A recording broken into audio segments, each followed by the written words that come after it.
1장부터 8절까지 저희들이 읽었는데 요한 3서를 읽으면서 아마 제일 기억이 나는 구절은 2절일 것입니다. 사람들은 보통 이 구절을 상당히 많이 기억하고 있는데 아마 한국교회 성도들은 굉장히 유명한 구절로 기억을 할 것입니다. 함께 2절을 한번 읽어봅니다. 사랑하는 자여, 내 영혼이 잘된 같이 내가 봉사에 잘되고 강건하기를 내가 간구하노라. 저와 여러분들 가운데 축복을 받기를 원치 않는 사람은 아무도 없을 것입니다. 모든 사람들은 이 땅에 태어나서 죽을 때까지 정말 축복된 그런 인생이 되고 싶다, 그런 마음이 있습니다. 그래서 아마 저는 인간들 속에 축복의 DNA가 있다고 저는 표현을 하는데, 왜냐하면 주님이 사람들을 지으시고 난 다음에 제일 먼저 하신 것이 어떤 사역을 주시기 전에 먼저 복을 주셨거든요. 축복하시면서 사명을 맡기셨거든요. 그래서 정말 우리는 복을 추구하는 존재임에는 틀림없다. 근데 사람들이 보통 추구하는 복을 보면 범사의 복들이에요, 그죠? 모든 일들 가운데 이렇게 사업이 잘 되고, 또 정말 자기가 하는 일들이 잘 번성돼서 일종의 세상에 성공하고, 또 돈도 좀 많이 벌고 하고 싶은 거 할 수 있고, 또 자기가 하고 싶은 어떤 성취를 이루어가는 것, 그리고 정말 건강하고 또 장수할 수 있는 것, 이거 성경이 다 약속하는 건 축복이잖아요. 그리고 영적인 축복, 정말 우리가 이 세상에서 아무리 잘 살아도 무슨 의미가 있어요, 그죠? 이렇게 세상에 잘 되면 이 세상에 사는 동안 보장이 되지만 사후가 보장이 안 되잖아요. 근데 정말 보험 중에 가장 탁월한 보험은 예수 믿는 보험이더라고요, 그죠? 예수 믿으면 사후까지, 영생까지 아마 보장이 되고, 그래서 정말 이 땅에 영생을 보장하기 위한 진리의 말씀으로 살아가는 영적인 것, 그것이 정말 그런 축복, 이 세 가지 복이 아마 요한 1서에서 다 기록이 되어 있고, 특별히 2절에서 그것이 기록되어 있기 때문에 모든 성도들이 아마 이 요한 3서 2절을 그렇게 암송하고 또 기억하고 또 이 말씀을 놓고 기도하고 있는 것이 아닌가 생각을 합니다. 그래서 아마 신약 성경은 제일 성도들이 좋아하는 구절 중에 한 구절을 뽑으라고 하면 제가 볼 때는 요한 3서 2절일 것일까. 구약에서는 보통 이제 신명기 28장 1절로 14절 축복장이라고 얘기하잖아요. 그래서 그런 내용들이라 생각을 하고, 정말 우리들이 축복을 받아야 된다고 저는 생각이 들어요. 근데 이 세상에 믿는 사람이든 믿지 않는 사람이든, 믿는 사람들이야 성경을 통해서 이제 축복을 구하지만, 믿지 않는 사람들도 사실은 복을 구하는 그런 DNA가 있죠. 그래서 새해가 되면 해돋이 보려고 사람들이 그렇게 많이 몰려들고 그거 힘들 텐데, 그렇게 인산이를 이뤄서 새해에 떠오르는 해를 보면 뭔가 이렇게 축복이 임할 것 같다라는 그런 생각을 갖잖아요. 그래서 보통 신종, 현대판 태양신 숭배 사상이다 이런 얘기들을 하는데, 원하든 원치 않는 사람들이 그렇게 하고 있는 것을 보게 됩니다. 그리고 이 세상에 야에도 보면 바알신을 섬기는 것이 있지만, 오늘날에도 사실은 풍요의 신이거든요. 풍요해지고 싶은 거예요. 그러니까 신을 섬겨서 좀 풍요해지고 싶은 그런 마음, 그런 재물의 복을 누리고 싶은 마음은 믿지 않는 사람은 다 있는 것 같고, 정성을 다해서 정한수를 떠놓고 이렇게 빌면 전지신명께서도 감동할 것이다. 그래서 정성 어린 어떤 그런 예배 행동을 하면서 이제 축복을 받고 싶어 하기도 하고, 어떤 사람은 토영비결 해가지고 지혜로운 어떤 철학자에 의해서 자기 인생의 어떤 길을 좀 알아보고 싶어 하고 좋은 길을 선택하고 싶어 하는 그런 축복받고 싶어 하는 그런 고민들이 있죠. 그리고 이제 복주머니를 많이 나눠줘요. 특히 인도네시아 우리 중국계 사람들이 보면 이 복자를 굉장히 좋아하고요. 그래서 제가 새해가 되면 이렇게 중국인들이 하는 식당에 한 번씩 가는데, 중국인 그 식당들 중에 어떤 식당이냐면 복자를 전부 거꾸로 붙여놔요. 그리고 심지어는 복주머니를 거꾸로 이렇게 매달아놔요. 그래서 제가 물어봤어요. 왜 축복을 왜 거꾸로 이렇게 이렇게 해놨냐? 그랬더니 이분들이 뭐냐면 복이 쏟아지라. 얼마나 가상하기도 하고 또 좀 기발하기도 하지. 사실 저와 여러분들이 복자를 거꾸로 뒤집어 놓아서 모든 사람이 복을 받을 것 같으면 그거 누가 못하겠어요, 그죠? 그래서 제가 볼 때는 대부분 예수를 믿지 않는 사람들의 문제는 뭐냐면, 정말 복을 받고 싶어하는 그 복의 DNA는 있는데 복을 주시는 분이 누군지 정확히 잘 모르고요. 또 하나는 정말 복을 정확하게 어떻게 받아야 되는지를 잘 몰라요. 근데 성경은 명확하게 복에 대한 축복을 누가 주고 축복을 어떻게 받을 수 있는가에 대한 설명을 하고 있죠. 신명기 28장 12절을 보면 이 축복은 하나님으로부터 온다라고 되어 있어요. 다시 한번 읽어보겠습니다. 시작. 여호와께서 너를 위하여 하늘의 아름다운 보고를 여시사 내 땅에 때를 따라 비를 내리시고 내 손으로 하는 모든 일에 복을 주시리니 내가 많은 민족에 구워줄지라도 너는 후지 아니할 것이요. 누가 준다고요? 축복을? 여호와 하나님께서 주시는데 어떻게 주신다고요? 하늘의 아름다운 보고, 보고는 보물 창고라는 뜻이에요. 하늘의 보물 창고를 하나님께서 쌓아놓으시고 그 문을 열어서 이 땅으로 내려주신다, 이렇게 표현해요. 이제 그래서 정말 여호와 하나님이 복을 내려주신다. 우리 믿는 사람들이 이건 아멘이죠. 당연히 우리가 그렇게 알고 있죠. 그래서 사도 요한도 정말 자기가 사랑하는 그 가이오라고 하는 귀한 성도, 또 하나님의 교회의 지도자에게 정말 이렇게 간절한 마음으로 기도하는 것이죠. 왜요? 하나님이 복을 주셔야 되고 자기가 주는 거 사람이 줄 수 있는 게 아니고 하나님이 주시기 때문에, 그래서 사도적인 그런 축복의 기도를 하게 되는 것이고, 여러분 예배드리고 이렇게 마지막에 목사님들이 축복 기도하잖아요. 아론의 기도이기도 하고 제사장의 기도이기도 하고, 주님이 사람들을 통해서 축복할 때 하나님이 그 복의 문을 여시는, 그래서 여러분 꼭 축도를 잘 받으시길 바랍니다. 근데 이 사도 요한이라고 하는 사람이 축복하면 어떤 일이 벌어질까? 저는 사도 요한을 굉장히 좋아합니다. 우리 정영신 교수님은 요한복음으로 박사학위를 했고, 저는 요한계시록에 나타난 성령에 대한 연구를 하면서 박사학위를 했어요. 근데 둘 다 보니까 요한서신을 공부를 했더라고요. 근데 저는 요한을 굉장히 좋아해요. 왜냐하면 사도 요한은 하늘나라의 계시를 기록할 수 있는 특권을 받았어요.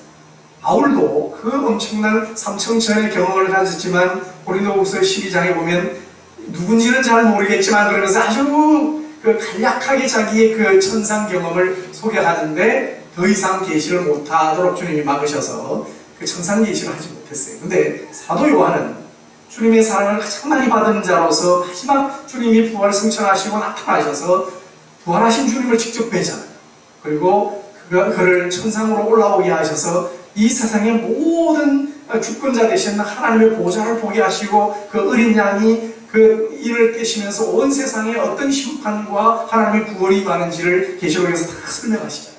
요한은 영성가들 중에, 정말 성경을 기록한 신약 기자들 중에는 영성에 있어서 가장 탁월한 영적 지도자라고 생각을 하고, 정말 하나님의 교회에 또 바울을 이어서 마지막 사도로서 교회의 총수장이었단 말이에요. 그러니까 그분이 정말 하나님 앞에 기도하면 어떤 일이 벌어질까? 반드시 응답하게 하는 축복이 있을 것이다. 왜냐하면 요한복음 14장에서 예수님이 떠나실 때 제자들이 두려워하니까 예수님이 주신 약속이 있잖아요. 저희들은 세 가지라고 보는데, 하나는 성령을 주시겠다. 그리고 세상이 알지 못하는 평강을 줄 것이다. 굉장히 많은 환란이 있겠지만 내가 주는 평안은 세상이 주는 것 같지 않은 평안이 있다. 그리고 또 하나는 뭐예요? 내 이름으로, 14절에 보면 내 이름으로 무엇이든지 내게 구하면 뭐 한다고요? 내가 행하리라. 예수님이 직접 그 기도를 시행하겠다 약속을 하시죠. 그래서 사도들이 보면요, 기도하면 응답되는 역사가 사도행전에 바로 나타나요. 그래서 정말 사도행전에 기도하면 응답되는 그런 역사, 이건 정말 주님이 약속하신 거예요. 특히 사도들, 초기 사도들은 굉장히 어려운 상황에서 사역을 할 때 그런 기적의 역사가 있어요. 저도 선교지에서 사역할 때 보면 한국에서는 아무리 기도해도 안 낫고 막 그러시더니 제가 귀신 들린 사람 나라고 해도 안 나가신 분들이, 저는 경제학 교수를 했거든요. 처음에 경제학 교수를 하고 있는데 어느 신학교에서 한 학생이 참 찬양하던 아이가 이제 아마 귀신, 그러니까 인도네시아는 그 영매 작업을 귀신 이렇게 하는 그런 장난을 좀 해요. 그걸 장난을 하다가 이게 신학교 와도 좀 아직 신앙적으로 약하니까 찬양 인도하던 장면을 귀신이 들거든요. 신학교가 마비가 됐어. 그 신학교 학장이었던 사람이 저한테 성경 공부를 하고 있었는데, 경제학 교수인 저한테 귀신이 들려가지고 오랫동안 강의도 못했으니까 와서 축출을 좀 해달라는 거예요. 그래서 아니 목사들도 많고 그런데 뭘 나를 오라고 그러냐. 제가 안 갔어요. 2주 동안 안 갔는데 2주가 돼도 신학교가 움직이질 않는다는 거예요. 근데 어떻게 해요? 그래서 제가 기도했죠. 하나님, 제가 경제학 교수고 제가 제 신분을 좀 이렇게 감추면서 모슬렘들 사이에 가려고 왔는데 이 신학교에서 이 기도를 해달라고 그러는데 제가 가야 됩니까? 그랬더니 주님이 가라고 그러시는 거예요, 마음에.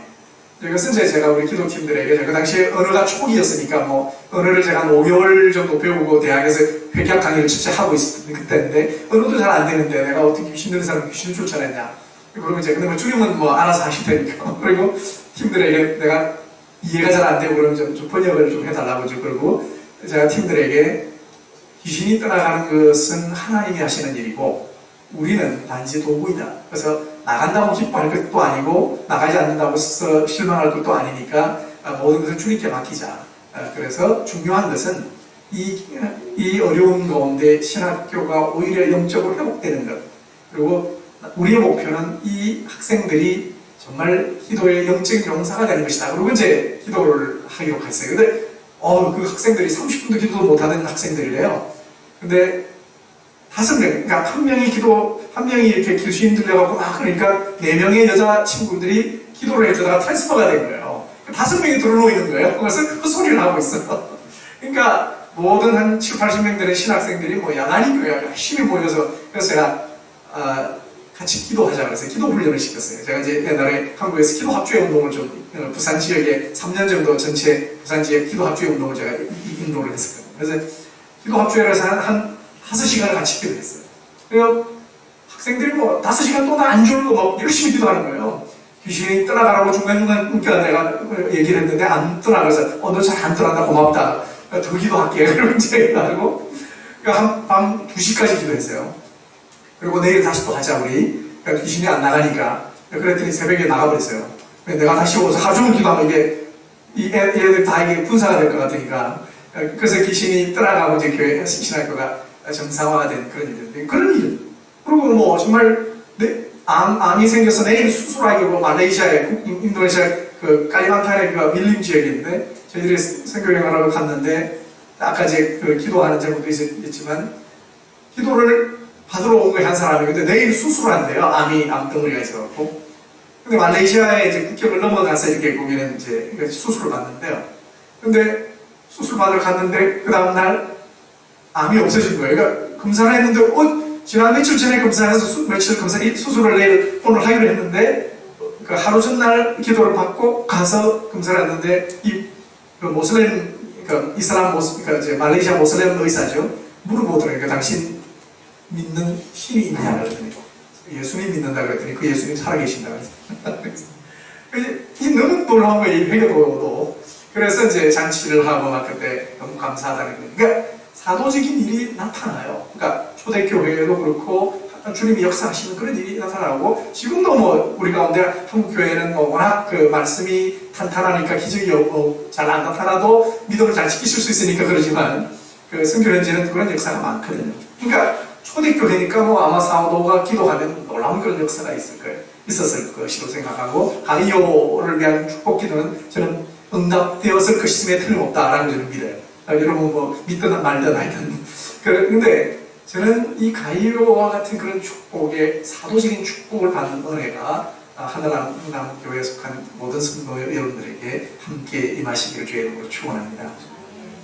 이렇게 아멘을 잊은다면 제가 설교를 잘 못해요.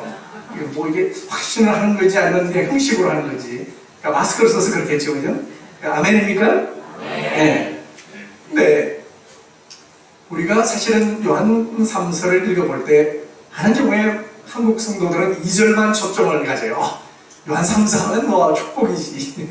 이제 그렇게 생각하는데 정말 요한 3서의 핵심 내용이 축복이냐 아니면 축복받기에 합당한 사람이냐 뭐겠어요? 뭐 제가 안 그러면 답을 이렇게 문제를 낼 리가 없죠. 머리가 상당히 잘 돌아가시는군요, 역시. 이게 이 목사님 따라가는 것 같아요. 사실은 요한 3서의 핵심 주제는 축복도 있지만 그 축복을 받아야 되는 건 분명하지만 그 축복을 받기에 합당한 사람이 어떤 사람인가 하는 것에 대한 내용이 핵심 주제입니다. 도대체 사도 요한이 가이오라고 하는 사람이 어떤 사람이었기에 사도적인 그런 축복을 했는가? 그래서 많은 사람들이 축복 DNA가 있어서 축복을 구하지만 많은 경우에는 또 죄 DNA도 있어가지고 죄는 사탄이 준 것이기 때문에 사탄은 무기가 뭐죠? 속이는 거 아니에요. 가장 핵심을 속여버려요. 그러니까 우리가 축복은 받고 싶은데 축복을 어떻게 받아야 되는지에 대한 것을 잊어버려요. 그리고 그걸 잘 못 찾아요. 길을 못 찾아. 이게 참 인생들의 아이러니라고 저는 생각이 드는데, 근데 인도네시아 사람도 그런 것 같고 저는 한국 성도도 아마 비슷할 거라고 생각이 들어요. 그러니까 정말 우리가 이 요한 3서를 읽을 때 초점을 갖춰야 될 것은 진정 사도적인 축복을 받는 교회와 성도가 되려면 어떤 사람이 되어야 하는가, 이것을 생각을 해야 됩니다. 결론적으로 말씀드리면 사도적인 축복을 받기 합당한 사람은 어떤 사람이냐 하면 선교에 헌신한 개인 성도와 또 교회, 그리고 진리에 헌신한 개인 성도와 교회다라고 그렇게 정리할 수가 있습니다. 결국 선교와 진리가 사도적인 축복의 통로다라고 그렇게 우리가 정리해 볼 수가 있다고 생각이 됩니다. 저는 지난 한 10여 년 전에, 저는 이전에 제가 여러분 아마 필름 속에 모슬렘들이 굉장히 많이 나와 있고, 저는 모슬렘들을 위해서 사역을 했어요. 초기에는 제가 대학생과 청년들을 모아놓고 공동체를 한 10여 년 같이 이렇게 생활하면서 6개월씩, 4개월씩 같이 공동체 생활하면서 제가 이제 제자 훈련을 하고 전도하고 이렇게 하다가 이제 모슬렘 사역에 뛰어들겠다고 해서 모슬렘 사역을 했어요. 그래서 모슬렘 모스크도 들어가고 모슬렘들에게 이제 복음을 전하면서 하나님이 놀랍게 역사하셔서 모슬렘 지도자들이 변화되는 역사가 있었어요. 심지어는 지하도군을 비롯한 지도자가 정말 우리 팀의 전도를 받고 예수 그리스도를 영접하는 그런 역사가 있고, 지금도 계속 사역을 하고 있고, 지난 며칠 전 수요일 날도 저에게 이 사람에게 전도했고, 코로나라도 그냥 전도해요. 우리는 생명력으로 사역을 하기 때문에 이제 그렇게 열심히 하는 분이 있어요. 그분은 40년 동안 이렇게 믿었대요. 기독교인은 죽어 마땅하다. 그러면서 이단이기 때문에 죽여야 된다, 이렇게 생각을 하고 가르쳤대요, 자기가. 근데 이제 그분이 지금 예수 믿고 그렇게 열심히 사역을 하는데, 저는 정말 근데 12년 전에 주님이 제게 선명한 음성으로 목회자들, 인도네시아 목회자들에게 말씀을 가르쳐 주시는 거예요. 저는 인도네시아 목사님들에게 별로 관심이 없었어요. 저는 모슬렘들에게 관심이 있었기 때문에. 그런데 갑자기 주님이 그렇게 너무나 선명하게 말씀을 주셔서, 그때 아마 제가 그때 영국에서 PhD가 끝날 때였던 것 같아요. 하나님은 딱 지도자가 준비가 되는 때를 기다리시는 것 같아요. 그래서 목사님들에게 말씀을 전가하기 시작했고, 그래서 저는 뭐냐면, 여기 보면 말씀 목회 선교 있죠. 정말 하나님의 말씀을 잘 배워서 말씀에 기초한 목회를 하게 되면 선교적인 교회를 할 수밖에 없어요. 교회가 선교하는 교회로 모든 성도들이 참여하는, 풀뿌리라고 하는 것은 풀뿌리 정치에서 나온 말이거든요. 정치가들 몇 사람만 정치를 하는 게 아니고 온 백성들이 정치에 동참하는 거예요. 우리 한국은 보니까 정치에 예민하더라고요, 보니까. 근데 그러니까 교회가 정치에 예민한 게 아니라 선교에 예민하셔야 돼요. 모든 성도들이 선교에 아주 예민하게 반응하고, 모든 선교 멤버들이 선교 자원이 되어야 하고, 심지어는 어린아이들도 넥스트 제너레이션의 선교 자원으로 키워져야 돼요. 그 교회 속에서. 모든 교회가 그렇게 해야 된다고 저는 믿어요. 근데 그렇게 하게 되면 어떤 일이 벌어진다고요? 사도적인 축복이 개인과 교회에게 임하는 역사가 있다는 거예요. 저는 그래서 선교단체를 만들게 됐어요. 너무 인도네시아 목회자들 한 2,000명 제가 훈련을 하다 보니까 너무너무 좋아해요. 그리고 특별히 한국의 목사님들에게 제가 부탁을 했어요. 선교사가 다 사역을 못하니까 제가 어떻게 다 성경을 다 가르쳐요. 또 우리 정영신 목사님 요한복음의 전문가시니까 이번에 8일에 와서 이제 요한복음 듣기로서 지금 준비를 해놨는데 못 오시긴 했지만 다음에 또 오시겠죠, 이제. 그래서 학원의 전문가들이 와서 가르치고, 또 목회를 20-30년 정말 경험을 가진 분들이 오셔서 가르치고, 저는 통역만 하면 되잖아요. 그래서 제가 가르칠 수 있는 부분 또 가르치고, 이렇게 해서 사역을 하니까 너무 인도네시아 목회자들이 좋아해요. 그래서 인도네시아 교회 역사 속에 지금 새로운 역사를 지금 써야 되겠다, 그렇게 얘기를 해요. 우리 인도네시아 목회자들이 자기들이 지금 한 350명에서 400명 그룹이 같이 움직여요. 그 중에 한 30명의 목사님들이 선교사로 헌신을 했어요. 그래서 저희들이 목사님이 요한복음을 가르치잖아요. 그러면 그 중에 몇 사람이 요한복음 담당을 해요. 그 과목을. 그래서 그 자료를 제가 다 번역을 하기 때문에 번역한 것 강의를 듣고 저 앞에서 다시 자기가 파워포인트 만들어서 우리 강사진들 앞에서 간장하게 강의를 해요. 이렇게 서서. 그리고 인도네시아 전 세계에, 인도네시아가 한국 사람들보다 더 전 세계에 많이 퍼져 있어요. 특히 아랍 지역이나 모슬렘 지역에 인도네시아 사람들이 다 교회를 만들어 놓고 있어요. 거기에 파송이 돼서 그 현지에 있는 교회들을 선교적 교회로 만들어 버립니다. 그 사람들은 어느 각국어를 다 잘하니까, 그죠? 현지 교회들. 그렇게 하고, 영어가 되는 사람은 영어로 케냐 가서 설교하고, 이 필리핀 가서 설교하고, 뭐, 마카오 가서 설교하고, 그렇게 선교사로 막 움직여요. 그러니까 재미있잖아요. 이게. 그리고 담임 목사님들은 선교비가 하나도 필요 없어요. 다 교회에서 티켓 정도는 다 해주더라고. 인도네시아 교회도. 그러니까 자연스럽게 선교가 전 세계로 흩어져요. 그래서 인도네시아 인구가 세계 3위거든요. 그러니까 어마어마한 역사거든요. 인도네시아 성도들만 해도 지금 3천만이 넘거든요. 그러면 이게 충분히 인도네시아 모슬렘들이 한 2억 2천인데, 물론 모슬렘 사회를 해야 되겠지만, 전 세계 선교의 인도네시아 교회가 동남아에서는 제일 강력해요. 그래서 지금 하나님께서 뭔가 이 일을 하고 계신다 생각하고, 이제 그렇게 하는 이유는 바로 인도네시아 교회와 전 세계 교회가 사도적인 축복을 누릴 수 있으면 좋겠다. 그런 생각을 가지고 생각하고, 우리 정 목사님 또 우리 강사님으로 지금 그런 섭외되어 있는 거 잘 모르시죠? 아직까지. 우리 강사님, 명강사님이시네요. 네, 그래서 제가 조금 더 설명을 드리면, 정말 우리의 축복의 비결은 선교인데, 선교 가운데도 특별히 사도 요한이 가이오를 축복했던 이유가 있어요. 그건 뭐냐면, 지역교회의 지도자로서 선교사들과 또 그 당시에 선교팀들, 오늘 같으면 선교단체들이죠. 이것을 성심껏 지원했기 때문입니다. 그래서 결국은 요한 3서의 그 선교를 좀 더 구체적으로 살펴보면 지역교회의 선교 참여이다. 그래서 이 지역교회가 선교단체와 선교그룹을 지원하는 그런 호스피탈리티, 손대접과 환대를 정말 최우선적으로 잘 해주는 그런 것이 바로 사도 요한이 사도적인 축복을 가이오와 가이오가 속한 그 교회를 향해서 축복하는 그런 이유가 되었다는 것이죠. 그래서 저는 이 말씀을 보면서 그런 생각이 들어요. 최근에 한국 교회에 가장 필요는 선교사들을 위한 그 안식관이 필요해요. 선교사들이 지금 한 2만 5천 명 나가 있는데, 저도 지금 한국에 자주 들어와야 돼요. 제가 이렇게 사역을 한국에 이제 여러 가지 인도네시아 사람들 1년에 2번씩 들어오고 막 이러거든요. 제가. 왜냐면 목사님 오셔서 강의해도 한국 교회를 좀 보는 게 배우는 게 있더라고요. 목회자들은 봐야 돼 배우더라고요. 그래서 듣고 보는 것 두 개가 필요해서 오는데, 제가 이렇게 지금 들어와도 있을 곳이 없어요. 한국이 워낙 집값이 비싸가지고 우리가 뭐 잠시 와 있는 사람이 어떻게 집을 살 수도 없잖아요. 집을 빌리기도 어렵고. 그래서 제가 요즘 기도하는 것은, 하나님, 한국 교회가 조금 이제 그동안 건축하려고 이제 막 재정들을 방문하는 거를 이제 코로나니까 성도들이 절반도 안 모인단 말이에요. 제 앞으로는. 그러면 그 건축 재정을 아예 빌라 하나씩만 좀 마련하면, 그러니까 지금 한국 교회가 한 6만 개 교회가 되는데 2만 개 교회는 자기 건물을 갖고 있어요. 이제 확장한 계획을 포기하면 그 비용을 충분히 빌라 한두 개 정도는 마련할 수 있어요.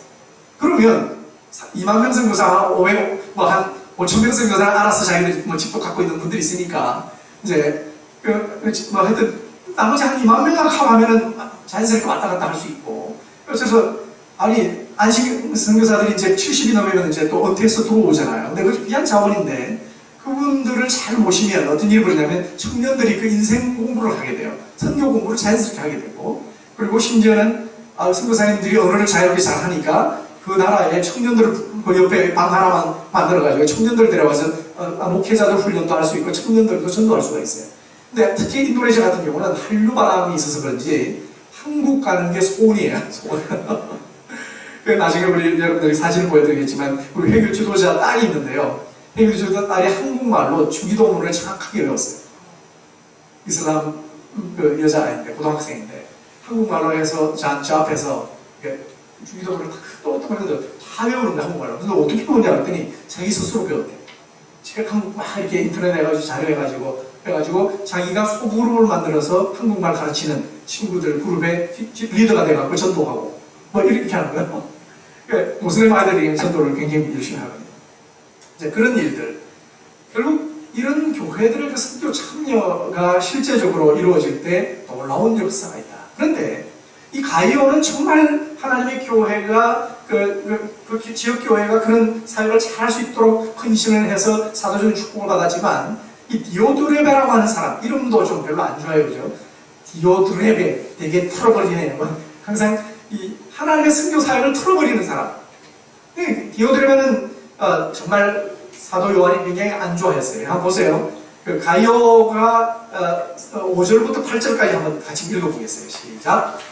사랑하는 자여 내가 무엇이든지 형제고 남은 된 자들에게 행하는 것은 신실한 일이니 그들이 교회 앞에서 너의 사랑을 증언하였느니라. 내가 하나님께 합당하게 그들을 전송하면 좋으리로다. 이는 그들이 주의 이름을 위하여 나가서 이방인에게 아무것도 받지 아니함이라. 그러므로 우리가 이 같은 자들을 영접하는 것이 마땅하니 이는 우리로 진리를 위하여 함께 이르는 자가 되게 하려 함이라.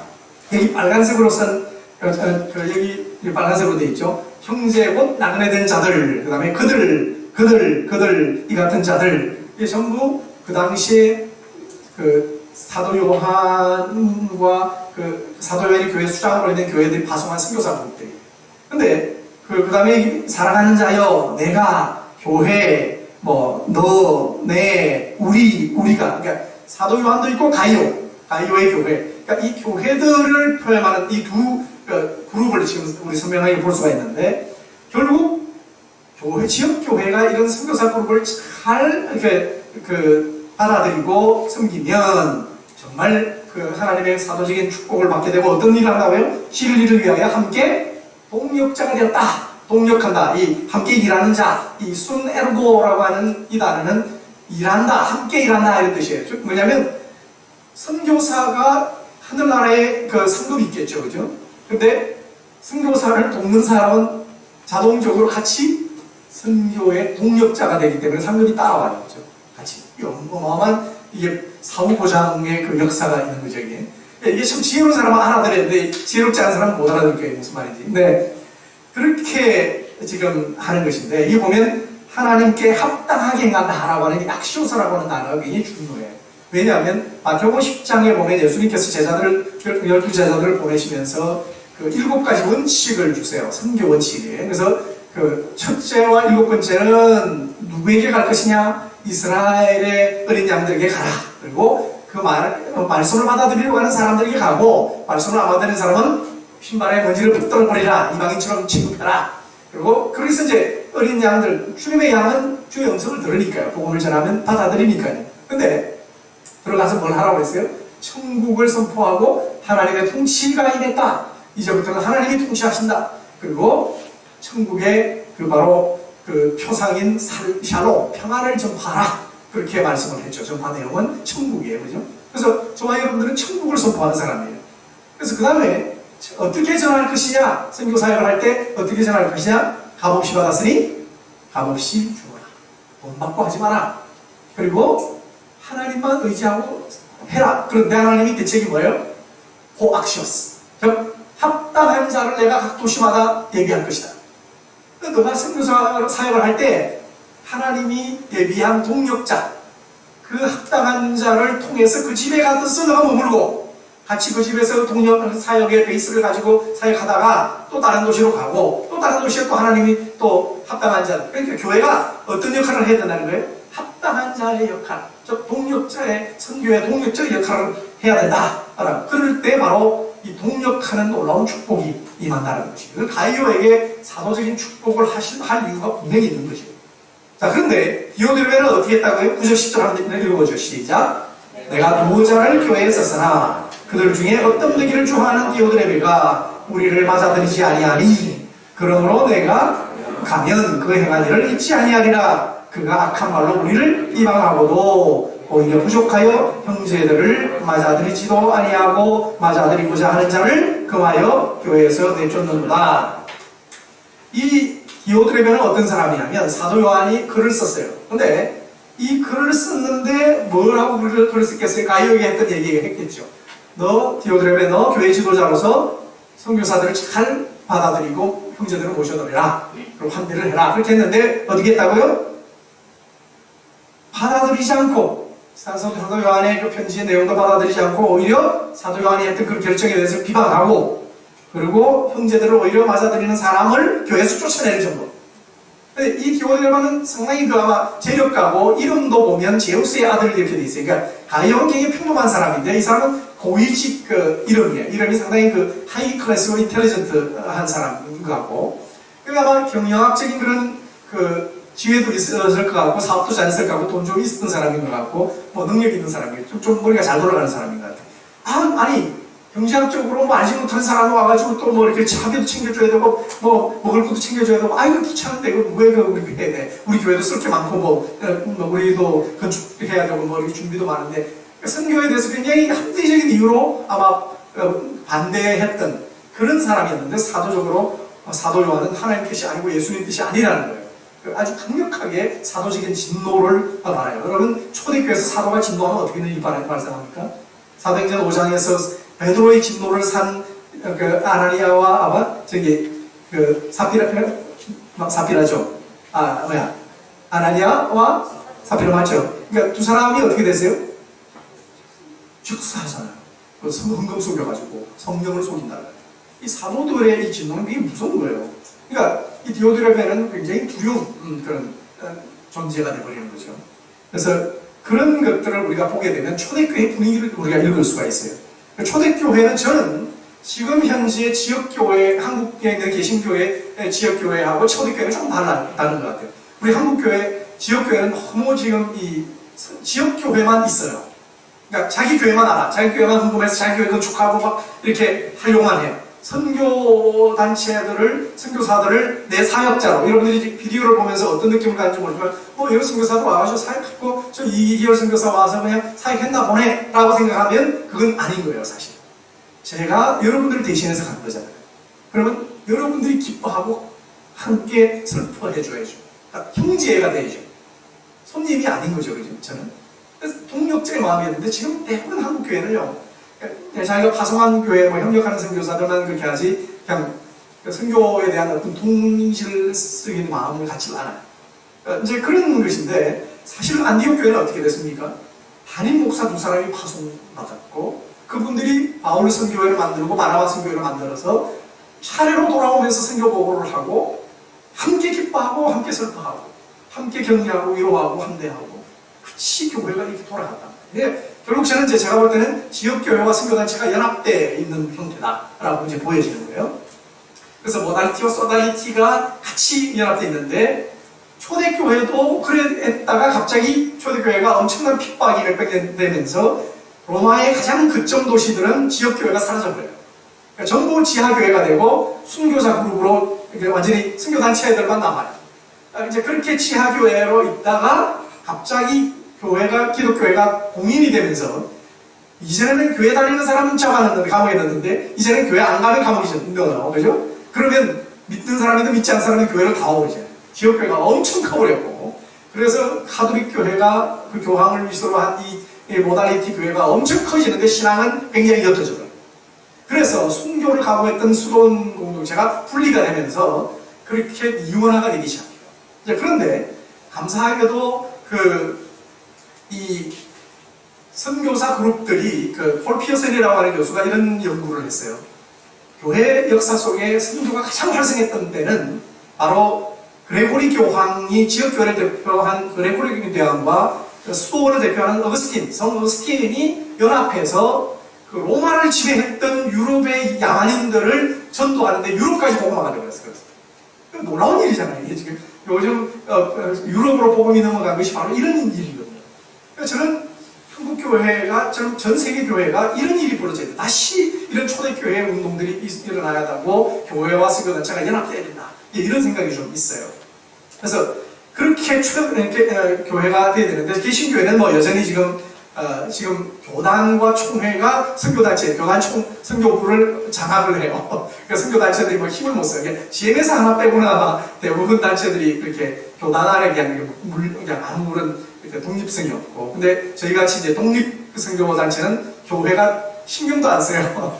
GMS는 교단이니까 이렇게 페이도 하고 막 그러는데, 우리 선교단체들에 대해서 그냥 아무런 책임을 안 가져요. 그래서 교회는 몇백억 들여서 자기 교회를 짓는 데는 아무 당연하다고 생각하고 그 헌금을 선교단체에게 나눠줘야 된다는 생각이 없어요. 그런데 한국 교회들 가운데도 정말 그렇게 선교에 대한 그런 부담을 갖는 교회들은 하나님께서 사도적인 축복을 하는 그런 모습을 봤어요. 제가 우리 교회들 가운데 그 신반포교회라고 제가 파송된 교회에 보니까 한 30년을 모든 성도들이 선교에 동참할 수 있도록 시스템이 돼 있어요. 유치원부터 시작해서 아예 선교사들이 가서 방문을 해요. 그럼 애들이 이분이 어디서 왔다, 그 나라 언어 한번 들어보자. 그리고 이제 애들이 얼마나 활발한지 몰라요. 근데 이 집에 딸이 그렇게 보니까 명숙해 나한테 다 물어봐. 아들도 다 물어보고. 이 집에 유치원들, 이 교회 유치원이 아마 그 선교적인 마인드가 있는 것 같아요. 우리 어머님이 아마 선교사 따님이시고 아마 그래서 그런지. 근데 애들부터 그래요. 선교에 대해서. 그러니까 우리가 왜 공부해야 되지? 왜 영어해야 되지? 그러니까 옛날에는 심지어는 유치부까지도 그 단기 선교회를 한 1년에 한 번씩 가고 지금도 초등부부터 한 단기 선교회는 반드시 가요. 그러니까 우리 강남이잖아요. 강남 반포니까. 우리 교회 파티가 아코로라고 제일 한국에서 비싼 아파트가 들었었어요, 이번에. 근데 그러니까 얼마나 잘 사는 사람들이 많아요.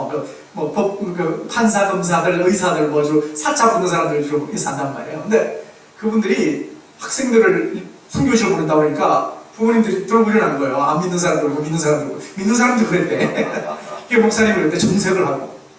미국 총 들고 있는 나라인데 미국의 언어 연수 다 시키지 않냐고 당시에.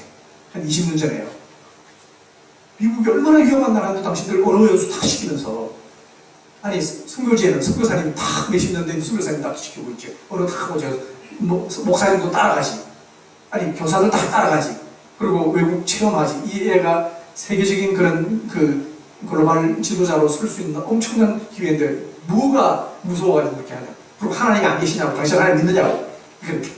그랬더니 집사님들, 권사님들이 입을 뭐가 있겠어요? 싹 닫았대. 그때부터 지금까지 말이 하나도 없고 계속 나오고 있어요. 그러니까 그렇게 선교를 열심히 해서 그래서 그런 선교에서 제가 이제 우리 인도네시아 목회자들 이제 교회를 들어가서 보여드리고 목사님 목회 이제 방향을 알려드리는 거예요. 이렇게 하고 있다. 성도들이 이렇게 하고 있다. 이제 그렇게 열심히 하는 거예요. 근데 그렇게 하는 그 교회들을 보니까 하나님이 정말 사도적인 축복을 해요. 교회를 건축을 하는데 핏이 하나도 없이 건축 입당까지 다 했어요. 입당 헌당을 동시에 했어요. 그러니까 하나님이 그냥 기적을 엄청 보여줘요. 그 교회 정말 평안하고 정말 하나님의 교회가 정말 평안하고 왜 모든 성도들이 너무 바빠요. 사역하느라고 선교사님들 다 챙기는 100명이 넘는 선교사들이 그냥 파송을. 그러니까 선교사들 챙기다가 너무 바빠가지고 싸울 기회가 없어요. 성도들이. 우리 싸움이 뭔지 몰라 교회가. 왜냐면 이게 둘이 막 붙어서 이렇게 할 시간이 없어. 너무 바빠. 다 해외 나가 있고 막 선교식 가는 거 바쁘니까.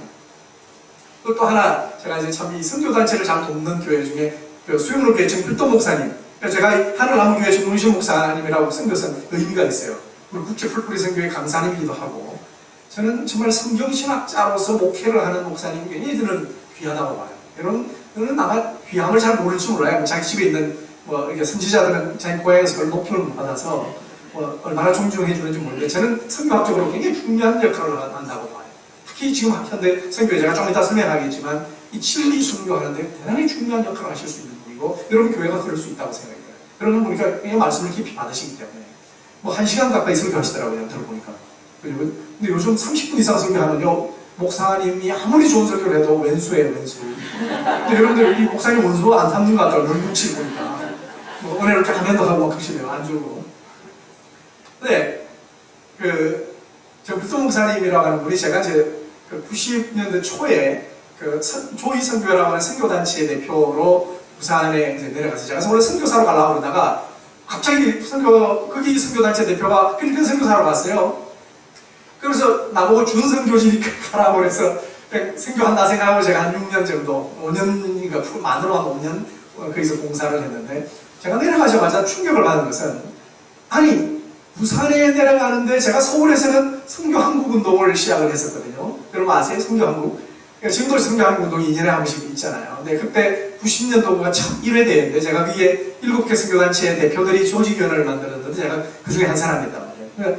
선교단체 조직위원으로서 대학생들에게 여러분들은 선교사로 가야 됩니다. 이렇게 이제 선포를 하고 그리고 그 학원 복음화 협의회라고 해서 선교단체와 교회가 연합돼서 정말 아름답게 연합하는 운동이 서울에서는 벌어지고 있었고 제가 그 중간에 있었고 제가 서울대 학생들을 이제 가르쳤기 때문에 서울대 기독인연합회에 제가 이제 영적인 멘토로 일을 했었고 그러니까 대학생들이 막 연합되고 각 대학이 다 기독인연합을 전국 대학 연합회도 일어나고 부흥운동이 막 서울에 있는데 부산을 내려가니까 이 완전히 여기는 여름인데 저기는 겨울이야, 겨울.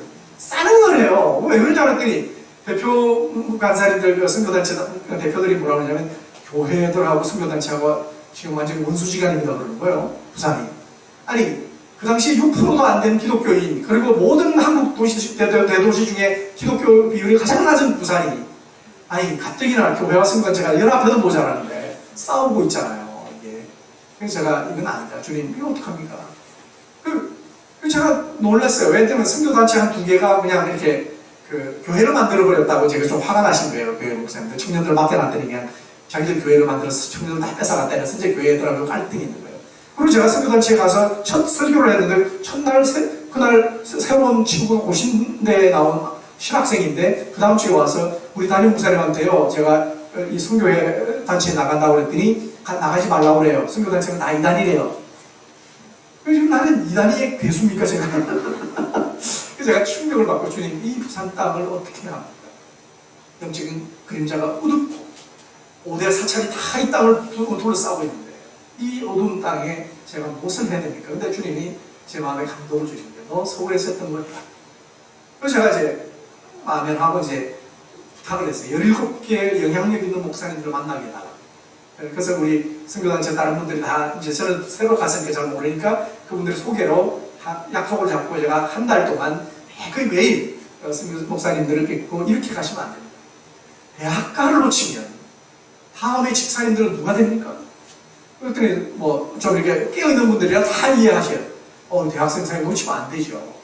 이제 그러면서 이제 우리가 선교단체가 잘못한 건 정말 우리가 미안하고, 또 그렇지만 무조건 선교단체는 교회를 돕고 교회도 선교단체를 돕고 서로 협력해야 합니다. 그래야 살아남습니다.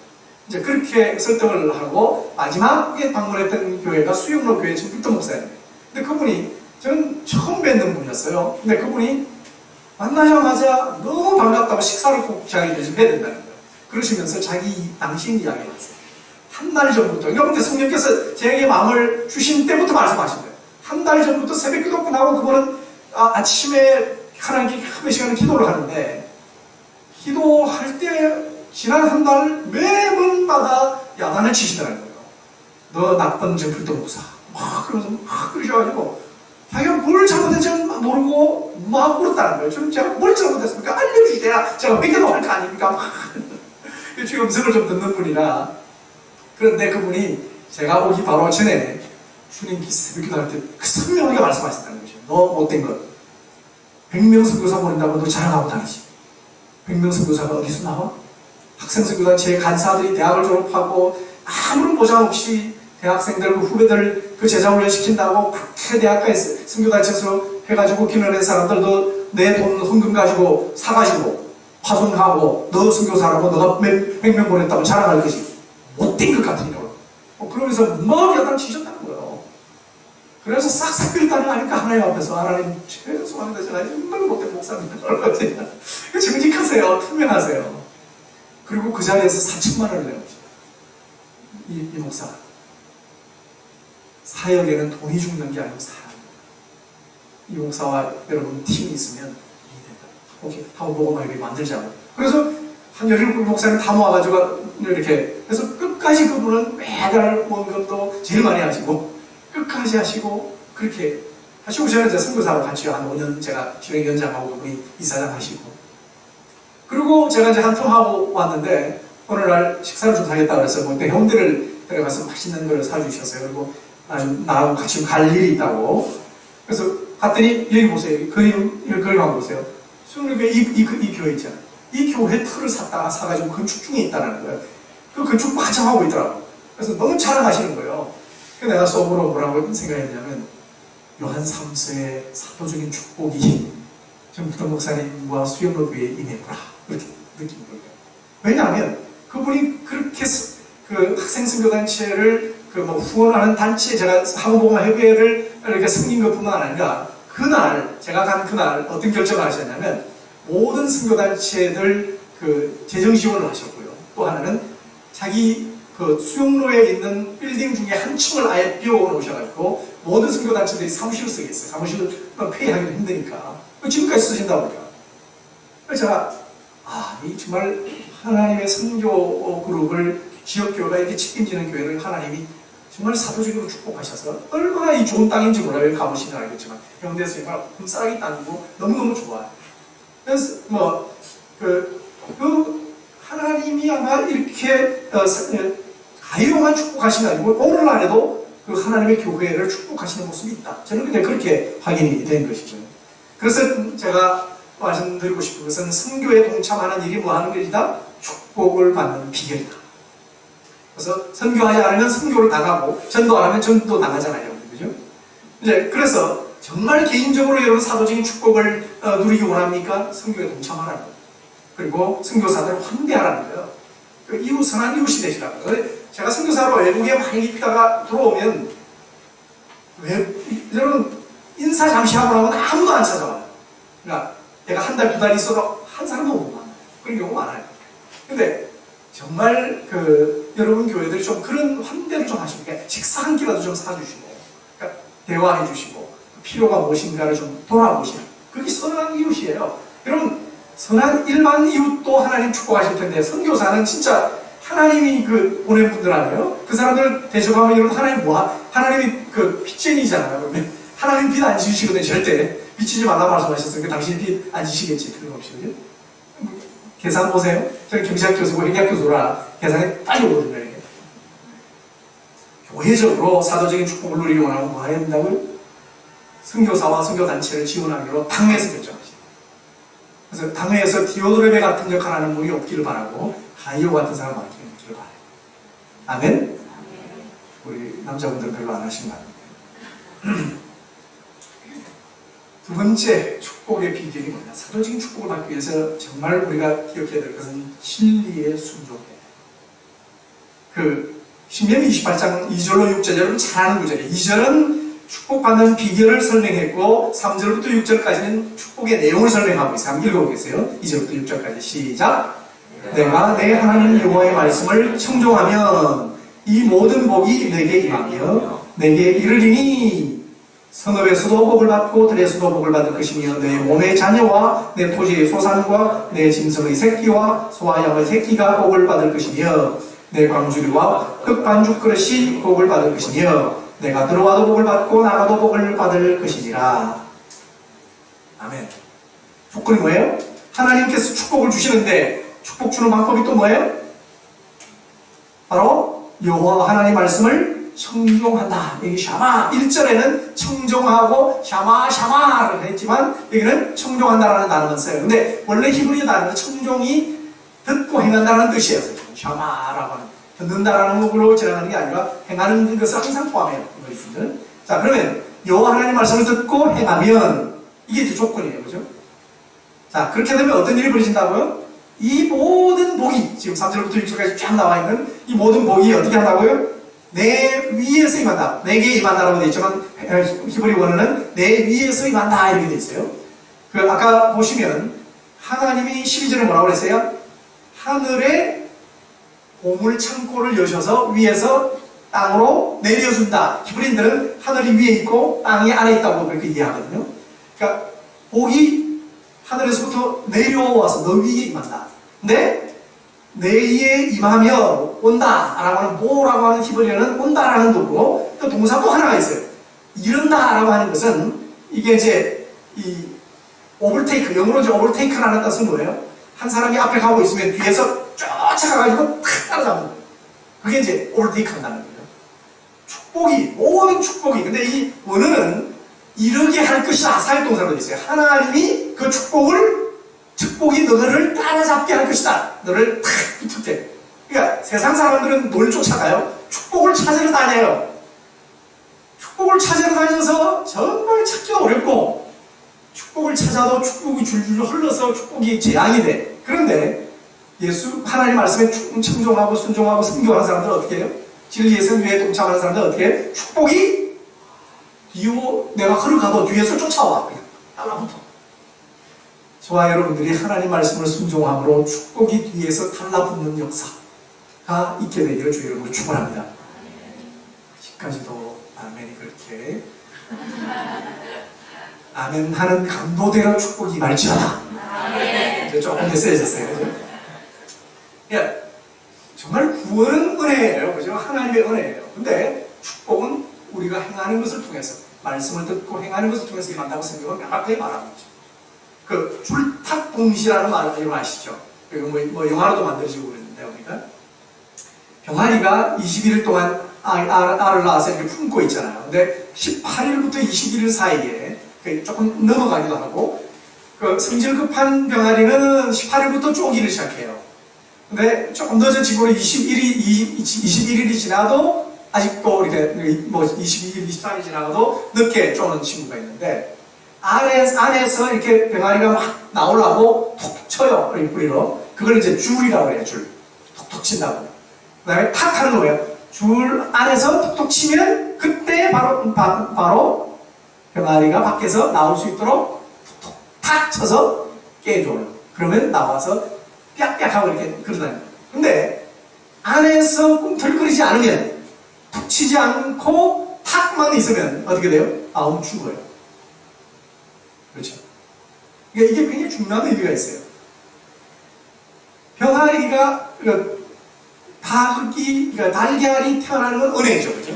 근데 정말 밖으로 나오는 것은 자기가 뭔가 이렇게 톡톡 치는 게 있어야 되죠. 예수 믿는 사람의 축복이 바로 그런 거예요. 하나님이 그냥 축복을 주시면 다 죽어요. 축복 때문에.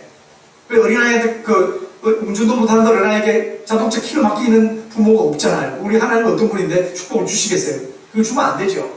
축복이라고 주면 안 되니 큰일 나잖아요.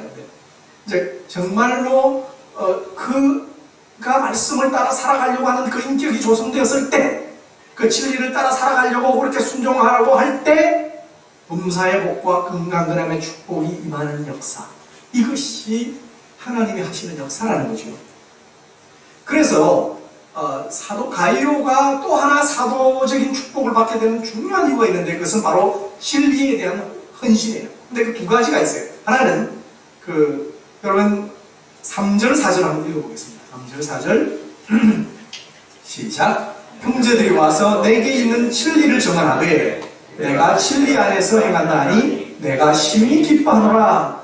내가 내 자녀들이 진리 안에서 행한다함을 듣는 것보다 더 기쁜 일이 없도다. 이 가이오가 정말 사도적인 축복을 받을 만한 조건이 된 것이 바로 사도 요한의 마음을 기쁘게 해요. 근데 사도 요한이 가장 기뻐하는 게 뭐라고요?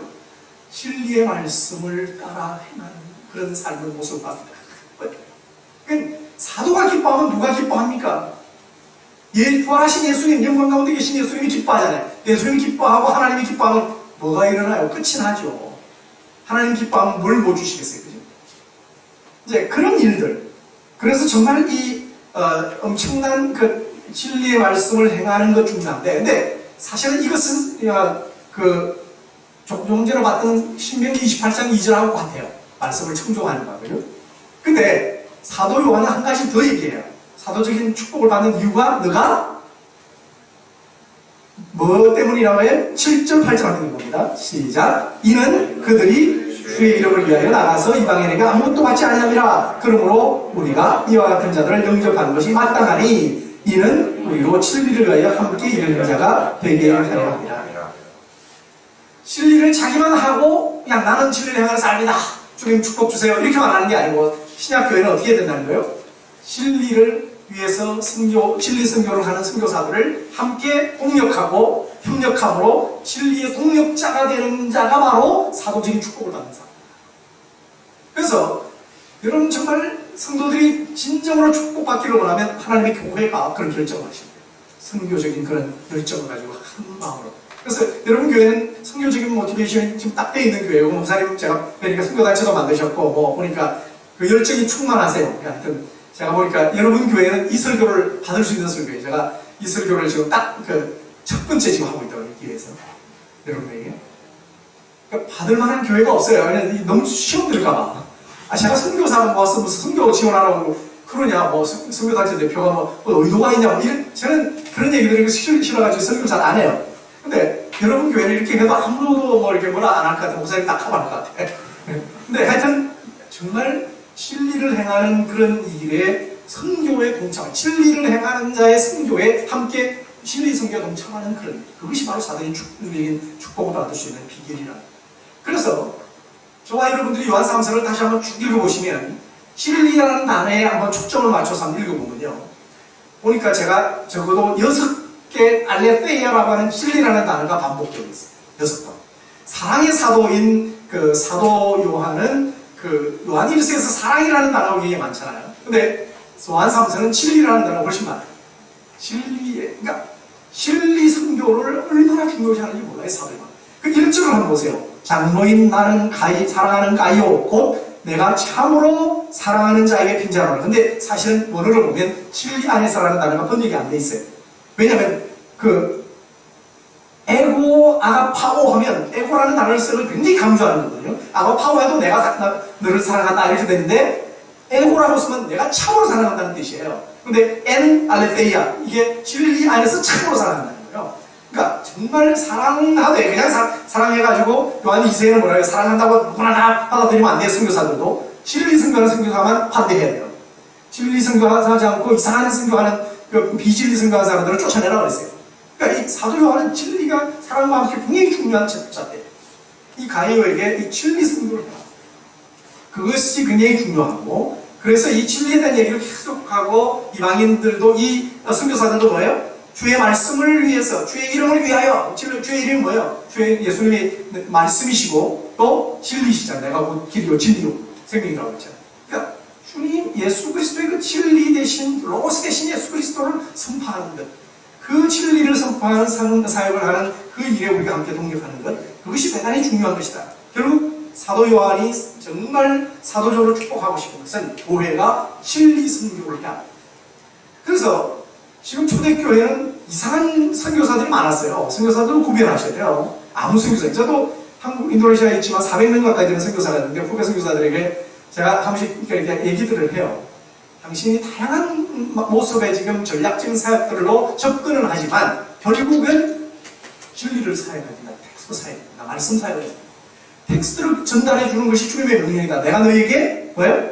너희는 가서 모든 족속으로 제자를 삼는데 뭐 가야 되고 아버지와 아들과 성령의 이름으로 세례를 주고 그러니까 사형리복음 정도 뭐 제자훈련 교제 가지고 정도 사역해서는 안 돼요. 뭐예요? 내가 너희에게 명령한 모든 것 내가 너희에게 명령한 모든 것을 가르쳐 지키게 하라. 그러면 텍스트를 주님의 그 명령 그 명령을 다 가르치려면 뭐예요? 텍스트를 다루지 않을 수가 없어요. 그래서 저는 여러분 기도하셔야 된다고 생각해요. 저는 정말 심각하게 기도하고 있어요. 왜냐하면 제가 선교단체 모임을 이제 가고 그러면 선교단체 대표자들이 뭘 하고 있는지 모르세요. 여러분. 단체가 지금 어디로 가고 있는지 몰라. 내가 볼 때는 다 전략만 얘기해. 자기들이 전략이 우수하다고. So what?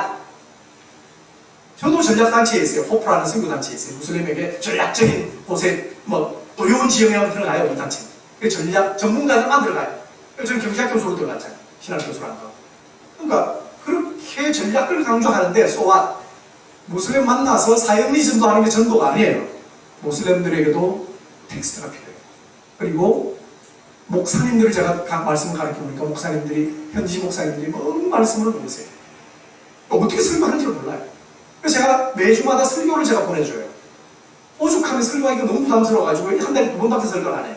그리고 나머지 2주는 다른 분들 초청해요. 인도네시아 목사님. 그것도 자카르타 지역에 우리나라 목사님들이고요. 책이 없으니까. 기독교 책이 없잖아요. 자기가 뭐 신학교 4년 공부해봤자 계란밖에 공부 안 해요. 저도 신학교에서 강의를 해봤는데 9권을 14번 만날 때 끝내야 돼요. 그럼 그것밖에 성경 공부한 게 없어요. 신학교들 성경 공부를 안 시켜요. 그러니까 너무 안타까운 거예요. 현지인들도 안타깝고 선교사님들도 보니까 이게 전부 사형리 정도 전도하면 되지. 큰 비즈니스 해가지고 그 사람들 수용 기록고 무슨 전 다 가서 사형리라도 전해주지 이렇게 하는데 나는 그거 갖고는 안 된다. 더 텍스트를 전해줄 수 있어야 된다. 그래서 제가 여러분들에게 그 사진 하나 보여드리려 했는데 이 말씀 선교와 무슬림 선교라고 하는 여기 이제 회교 지도자가 있었어요. 지금 인도네시아에서 가장 그 회교 지도자 중에 한 분이고요. 이분은 그 옛날에 알카이다 아시나요? 알카이다의 오사마 빈 라덴이 동남아의 최고 책임자라고 했던 선교사입니다.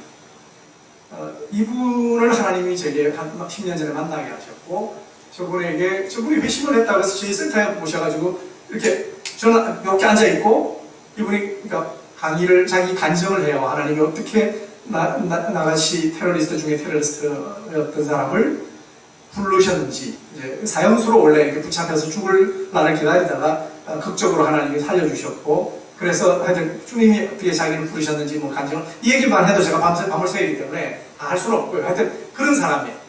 그렇게 했는데 주님이 저에게 뭐라고 하시냐면, 제 마음속에 강력하게 너 처음 만난 사람이에요. 저 사람에게 성경을 가르치라고 하십니다. 너무 놀랐어요. 저는 아니 그냥 이 사람 회심했구나 그러고 그냥 좀 그러니까 우리 같이 팀들이 이제 격려를 받고 힘을 받았으면 좋겠다 뭐 이렇게 생각을 했는데, 아니라는 거. 나하고 차로 12시간 걸려요. 거리가 사는 데가. 근데 제가 이 사람이 3일을 하룻밤을 거쳐서 차를 타고 우리 센터 와서 자고 하루에 보통 12시간 내지 15시간 성경 공부했어요. 성경 공부 하라고 그랬으니까. 근데요, 제가 하면서 깨달은 거예요. 이분이 예수님을 영접할 때 제가 처음에 성경 공부 교재로 딱 내려왔던 게 뭐냐면, 제가 이제 그 전에 제자훈련을 할 때 인도네시아 사람들이 너무 성경을 바로 읽기가 힘들어서 제자훈련 교재를 썼어요. 그 온누리 교회에서 1:1 제자훈련이라는 파일이 있어요. 망고 두꺼운 게 있는데, 그걸 제가 이제 번역을 인도네시아 말로 해서 좀 쉽게 만들어가지고 제가 이제 좀 허락을 받고 사용을 했었어요. 근데 제가 이제 그 1장 1절, 예수님은 누군가? 뭐 이런 제목 있잖아요.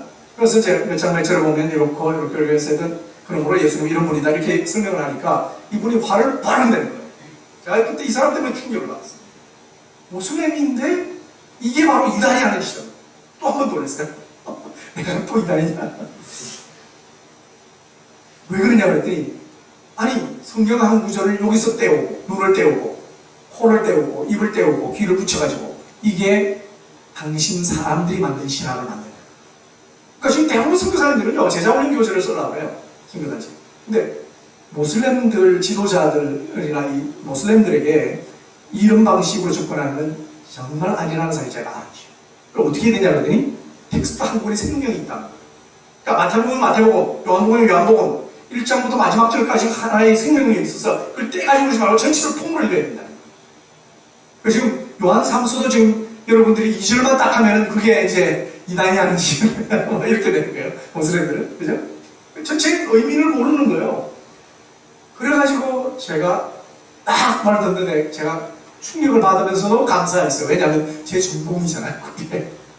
저는 성경을 주해하고 주석을 쓰는 사람이니까. 지금 제가 요한계시록 주석을 지금 쓰고 있어요. 한국에 우리 총신대에서 써달라고요. 나는 주석. 근데 제가 뭐 헬라 히브리어 하는 건 뭐 어렵지 않으니까. 그러니까 이건 반드시 모슬렘들은요. 모슬렘들이 몇 개의 경쟁을 갖고 있는지 아세요? 그러니까 이게 머리라도 나쁘면 눈이라도 좋아야 되는데 눈도 안 좋으시대요. 내가 딱 사인을 보여줘요.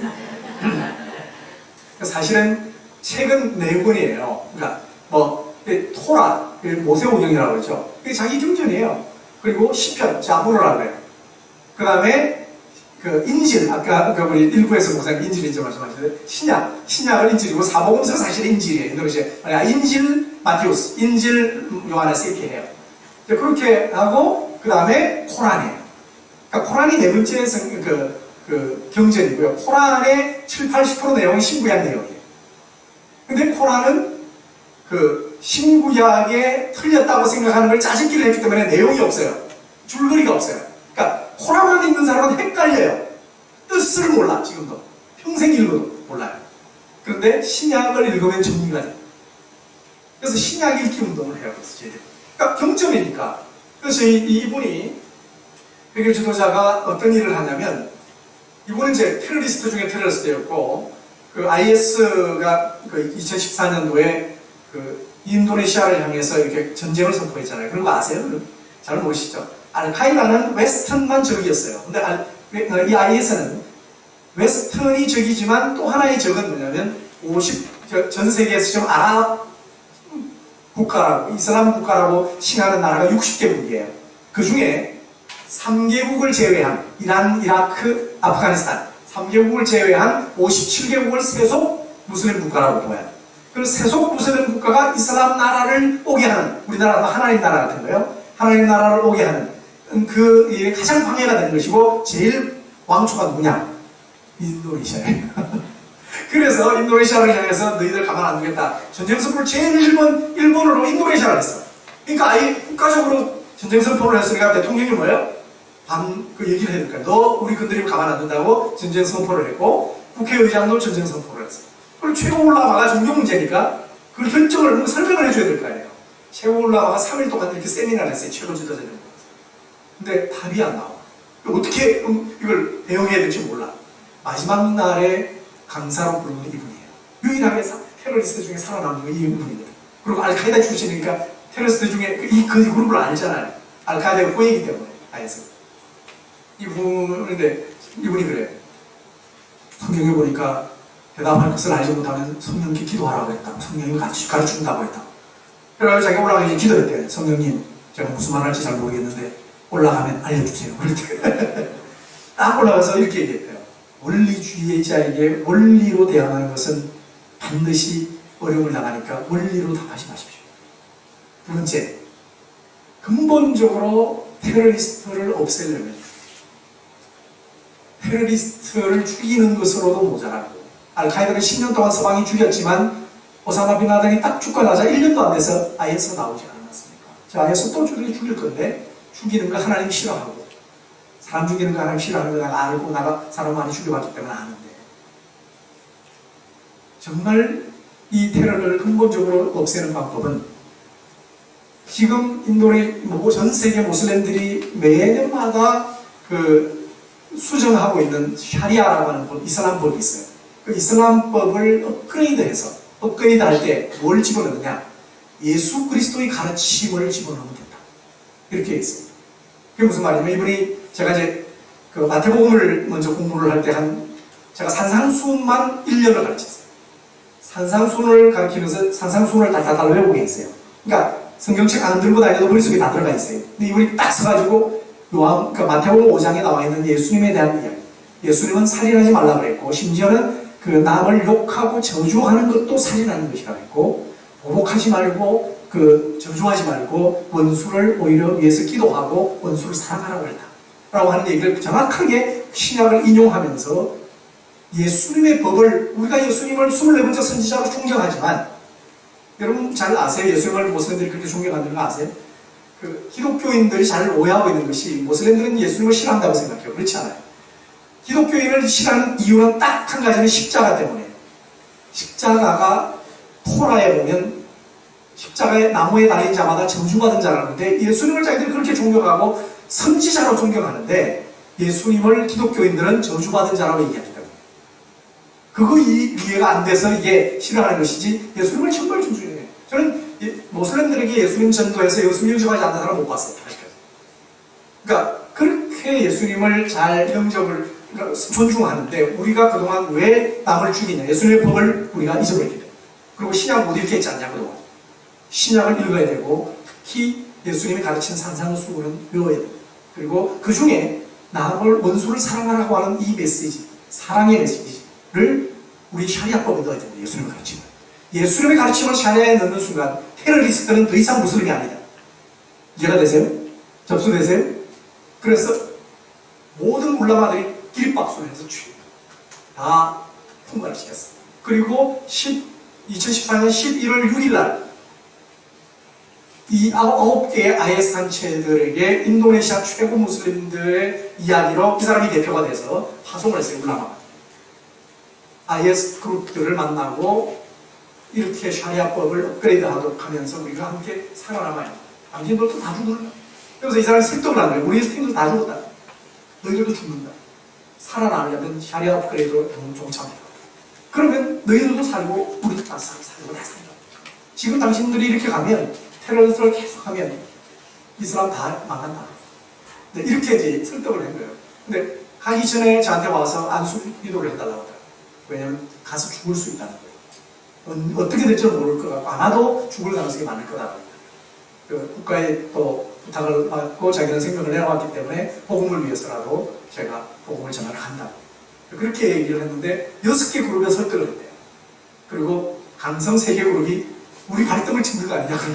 자기들이 나라를 선포한 상태인데 우리가 해체를 해야 되는데, 그러면 다른 사람은 우리 죽일 거다. 이렇게 해서 이제 거부를 해서 그게 이제 실행은 됐잖아요. 지금도 샤리아 업그레이드 운동은 인도네시아가 주축이 지금 하고 있어요. 그래서 저희 그룹이 하고 있는 일이에요. 근데 지금 그 최고 올라가가 작년 6월에 부통령이 됐습니다. 현 부통령이. 저희 그룹을 사실은 백업을 하고 있어요. 그래서 더 위험한 거예요. 그래서 제가 이분의 사진을 보내지 말라는 거예요. 지금 현재 가장 지금 중요한. 그래서 이분이 신학대학원에서 인도네시아 이슬람 대학에서 강의를 해요. 그래서 우리가 경전 종교인데 그렇잖아요.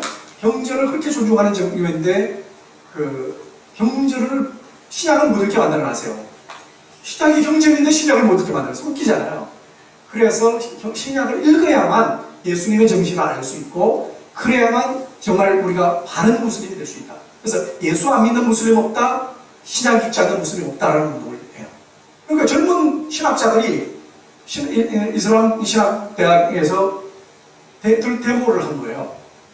어른 신학자들하고 디베이트가 벌어져가지고 2년 전에. 그래가지고 뭐 신약을 읽게 하자. 왜 신약을 배치하지 않냐 우리 신학교에. 그래가지고 어떤 디스커션을 했냐면 한 달을 디스커션을 했는데 어른들은 뭐라고 하냐면 너희들이 뭘 몰랐으니까 신약 읽는 수가 우리 망한다. 젊은 애들 다 교회 가버린다. 지금도 지금 한 달에 뭐 100만 명, 150만이 간다고 막 신문에, 이슬람 신문에 막 그렇게 떠들어요. 젊은 애들 실제로 교회로 가버려요. 왜냐면 테러리스트 때문에. 우리는 기독교가, 인도네시아는 350년 동안 기독교 국가였던 네덜란드의 식민 통치를 받았어요. 그러니까 기독교는 폭력 종교였어요. 근데 최근에 보니까 이슬람 종교가 평화의 종교인 줄 알고 우리가 따랐더니 최근에 보니까 아닌 거예요. 기독교가 오히려 사랑이 많아.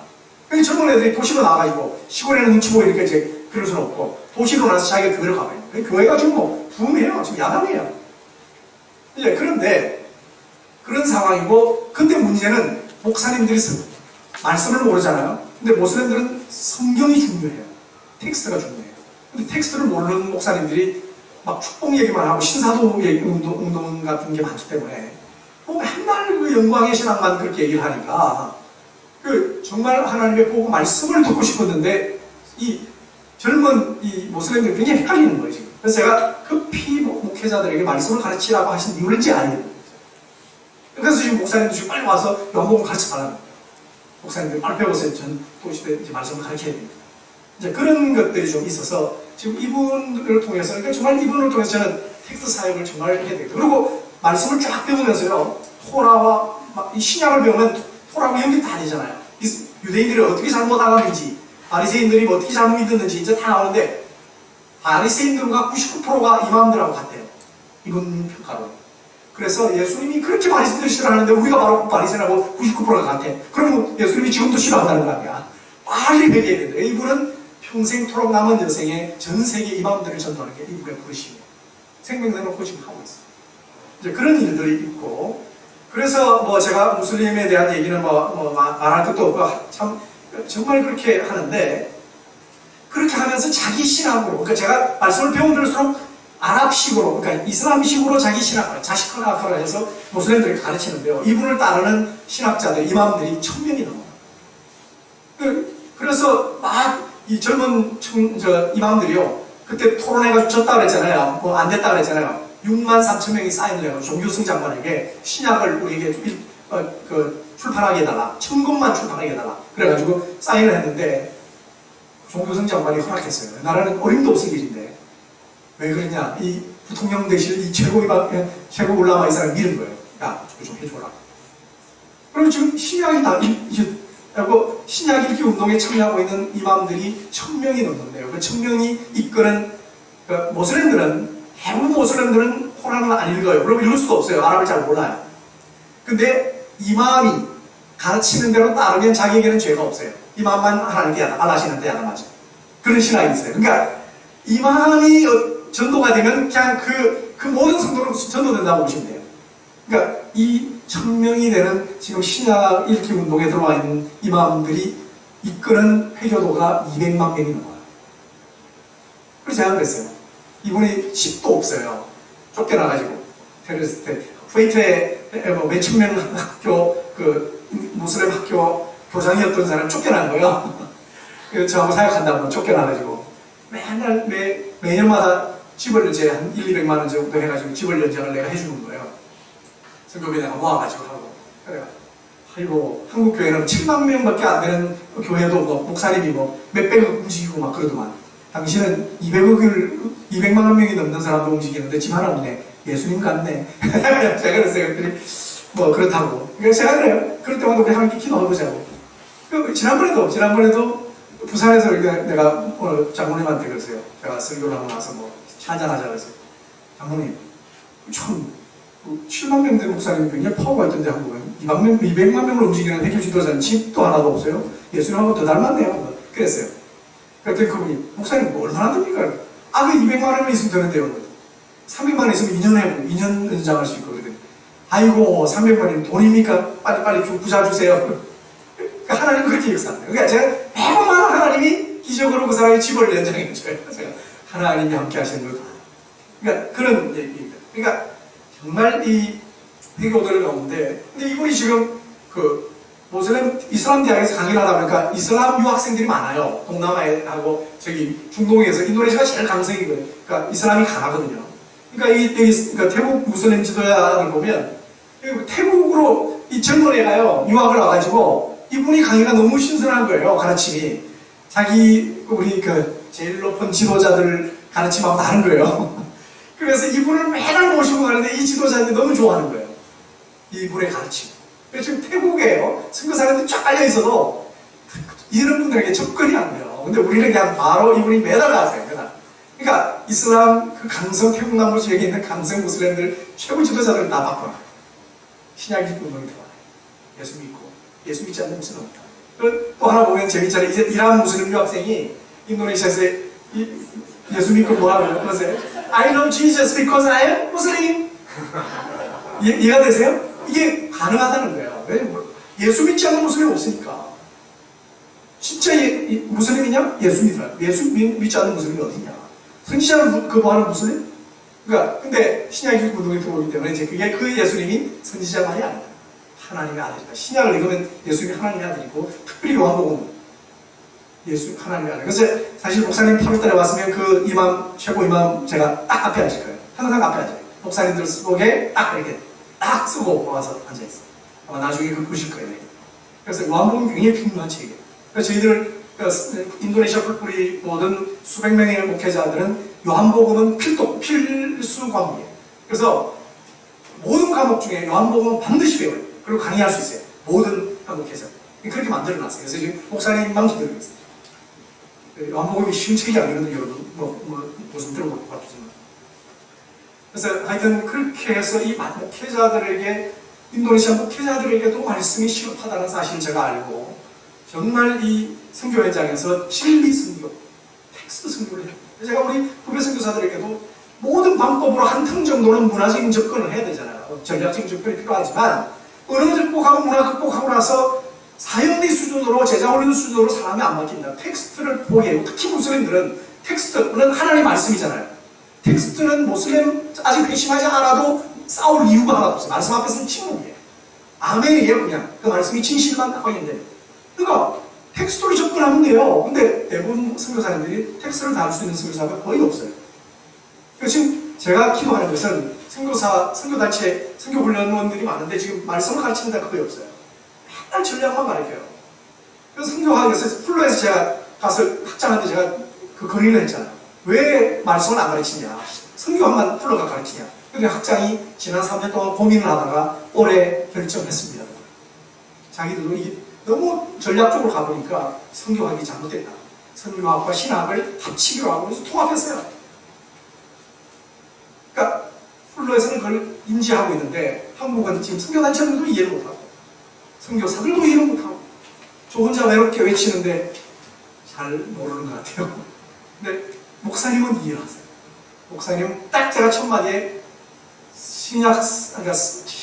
신학자로서 목회를 합니다라고 하시길래 이분이 감을 가지고 오시길래 그런 느낌도 제가 여러분들은 모르고 목사님도 몰랐겠지만 목사님을 딱 잡아야겠다 생각을 한 거예요. 그러니까 정말 놀라운 일이에요. 여러분 교회는 진리 선교를 기도해 주시고 한국 교회가 진리 선교로 가야 되고 그래서 선교사들도 재훈련을 하려고 지금 기도하고 있어요. 그래서 정말 저는 하나의 빌딩 하나 달라고 해요. 여러분 교회가 좀 그런 일을 했으면 좋겠어요. 정말 하나님 사도적인 축복을 주시면 빌딩 하나 정도 안 주시겠어요, 그죠? 그래서 아니면 신학교 하나를 요즘 우리 신흥 교수하고 있지는 모르겠는데 신학교 하나를 합시다. 아예 하기도 우리 선교사님들을 좀 제국 교육을 하려고. 텍스트를 다룰 수 있는 능력이 없는데 그래서 우리 그 신학교를 하든 아니면 선교 아카데미, 선교사 아카데미를 하든 학위를 하든 학위 없는 것을 하든 선교사들이 텍스트를 다룰 수 있는 훈련. 그건 많은 시간이 필요하고 정말 언어를 잘하는 사람들이 이렇게 하고 지금 제가 전 세계 선교사들 떠올라고 있어요. 그래서 지금 몽골 선교사한 사람을 제가 딱 잡으니까 그 사람이 700명 되는 몽골 목회자 연합회 전체가 다 들어와요. 우리 팀으로. 그러니까 지난번에 20명 지도자가 딱 와서 제주도에서 훈련받았더니 몽골 완전히 이분들이 쇼크를 보고요. 이런 많은 목사님들이 단타로 와서 세미나들을 했는데 이 풀뿌리 강의는 강사님들이 달라요. 다 PhD들입니다. 우리 수준은. 그러니까 굉장히 목회도 탁월한 분들만 제가 딱 소개를 해요. 그러니까 이분들이 목회와 말씀과 선교에 딱 이렇게 틀이 딱 잡히니까 목회 방향이 딱 나와요. 그러니까 몽골 목회자 연합회가 전부 우리가 들어와 있어요. 그러니까 저는 전 세계 지금 선교사들이 다 나와 있으니까 각 나라에 15년 이상 되셔서 그 나라의 필요를 알고 언어가 자유로운 번역과 통역을 자유롭게 할 수 있고 7년 동시 통역이 가능한 분. 그렇게 하면 전 세계 선교사님들과 한 명씩만 내가 내도록하면 우리 국제 풀뿌리 선교에서 전 세계 목회자들 지금 저희 강사진이 37명이에요. 목사님 포함해서. 그럼 37개 성경학자들과 목회자들과 선교학자들이 같이 한 나라의 목회자들을 섬기기 시작하면 100강이 훨씬 넘거든요. 그러면 어마어마한 일이고 비대면이라도 상관없어요. 우리는 속된 사회를 하니까. 그리고 녹화를 하면 돼요. 이렇게 강의할 때. 그래서 그걸 동시 통역해버리면 되거든요. 그리고 바로 옆에서 통역하면 돼요. 그래서 저희들은 비대면해도 아무 문제가 없어요. 그런 것들이 있으니까 여러분 정말 이 진리 사역을 위해서 여러분들 정말 기도해 주시기 바라고. 제가 이 필요를 더 확인한 것은 정호진 박사를 만나면서요. 정호진 박사의 조신척의 선교 대표도 하셨고 선교 박사 중에 유명한 분이잖아요. 근데 지금 태국에서 치앙마이에서 선교사로 사역을 하고 계시는데 지난 2년 전에 제가 치앙마이의 그 서밋이라고 해서 여기 그 미션 리더 서밋이라고 하는 대표자들 회의에 제가 발제를 2번째로 했어요.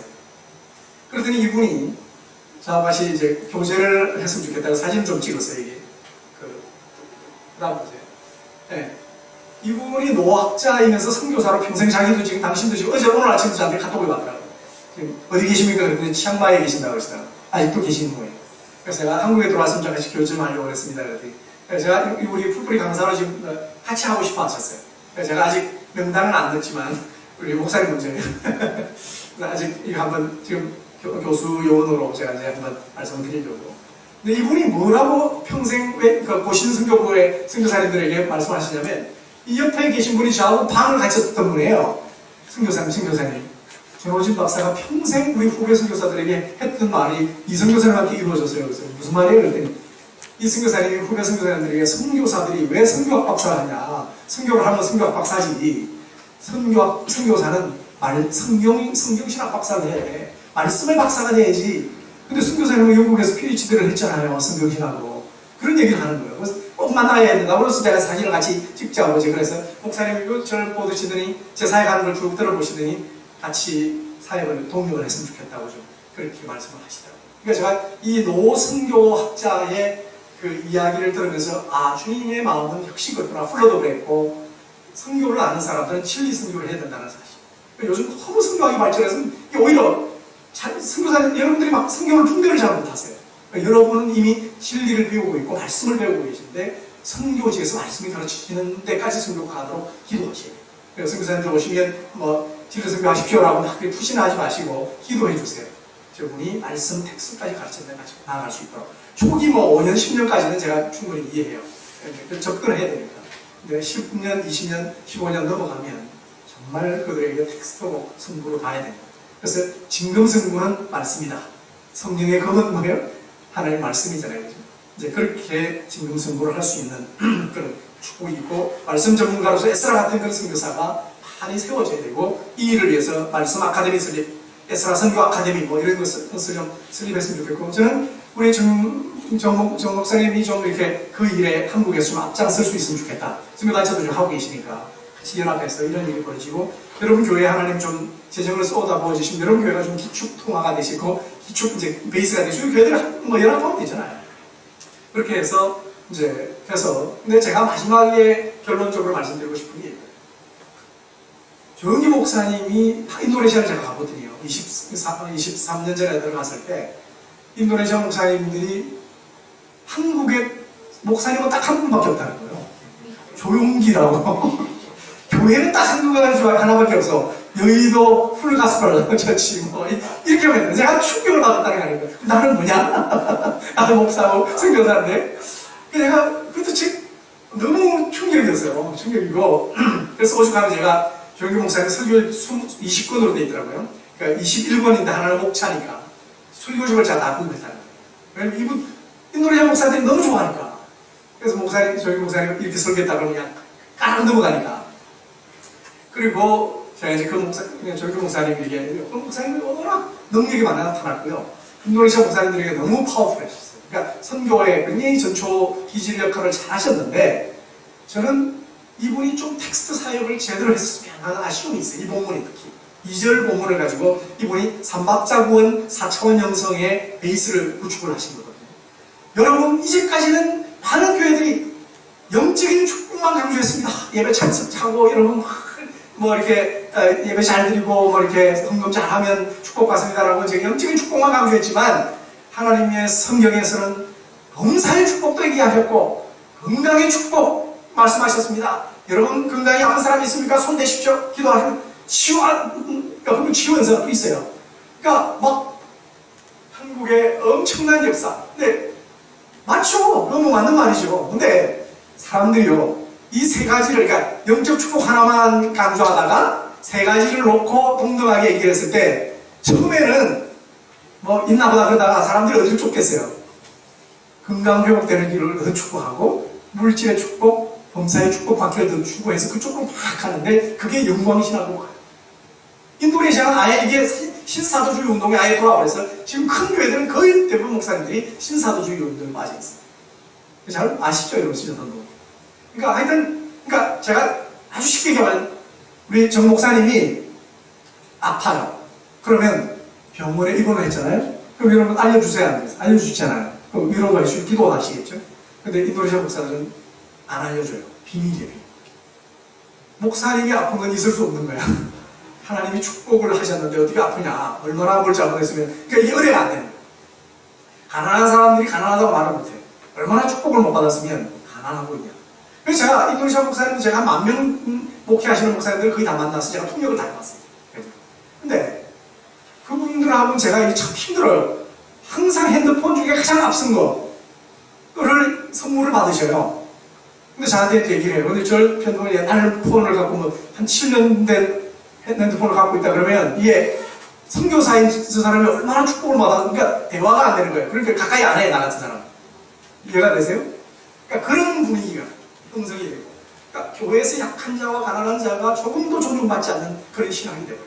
그런 교회가 되고, 그리고 그냥 끝으로 부자 몇몇 사람들만 간섭해요. 그런 것들이 아주 이 진리가 제대로 가르치지 않아가지고 너무 안타깝고, 제가 조영기 목사님 설교를 다 뒤져봤지 않습니까?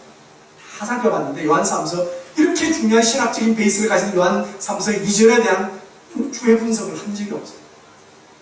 거기서 한 단어만 신경을 썼더라고요. 그 요한사무서 2절에 보면 카도스라고 하는 단어가 있어요. 사랑하는 자야, 내 영혼이 잘됨 같이. 잘된 가치라고 내처럼 만큼이라고, 잘된 만큼이라고 하는 게 제일 맞다고 생각해요.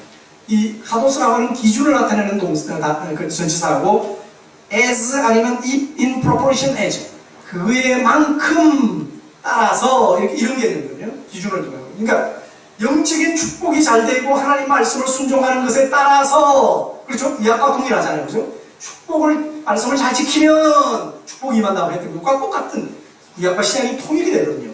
그러니까 하나님의 진리의 말씀을 따라 순종하는 그런 영적인 축복이 되는 것만큼 범사가 잘 되고 강건하기를 원한다라는 것이 사도의 축복이고, 그게 진짜 균형 있는 축복이고 안전한 축복이죠. 여러분, 구약에서 이게 균형이 안 맞춰진 사람이 축복받는 경우 어떤 일이 벌어져요? 삼손. 너무 건강해. 그러니까 영성과 비례돼서 너무 영성은 엉망인데 너무 건강해버려. 힘이 세.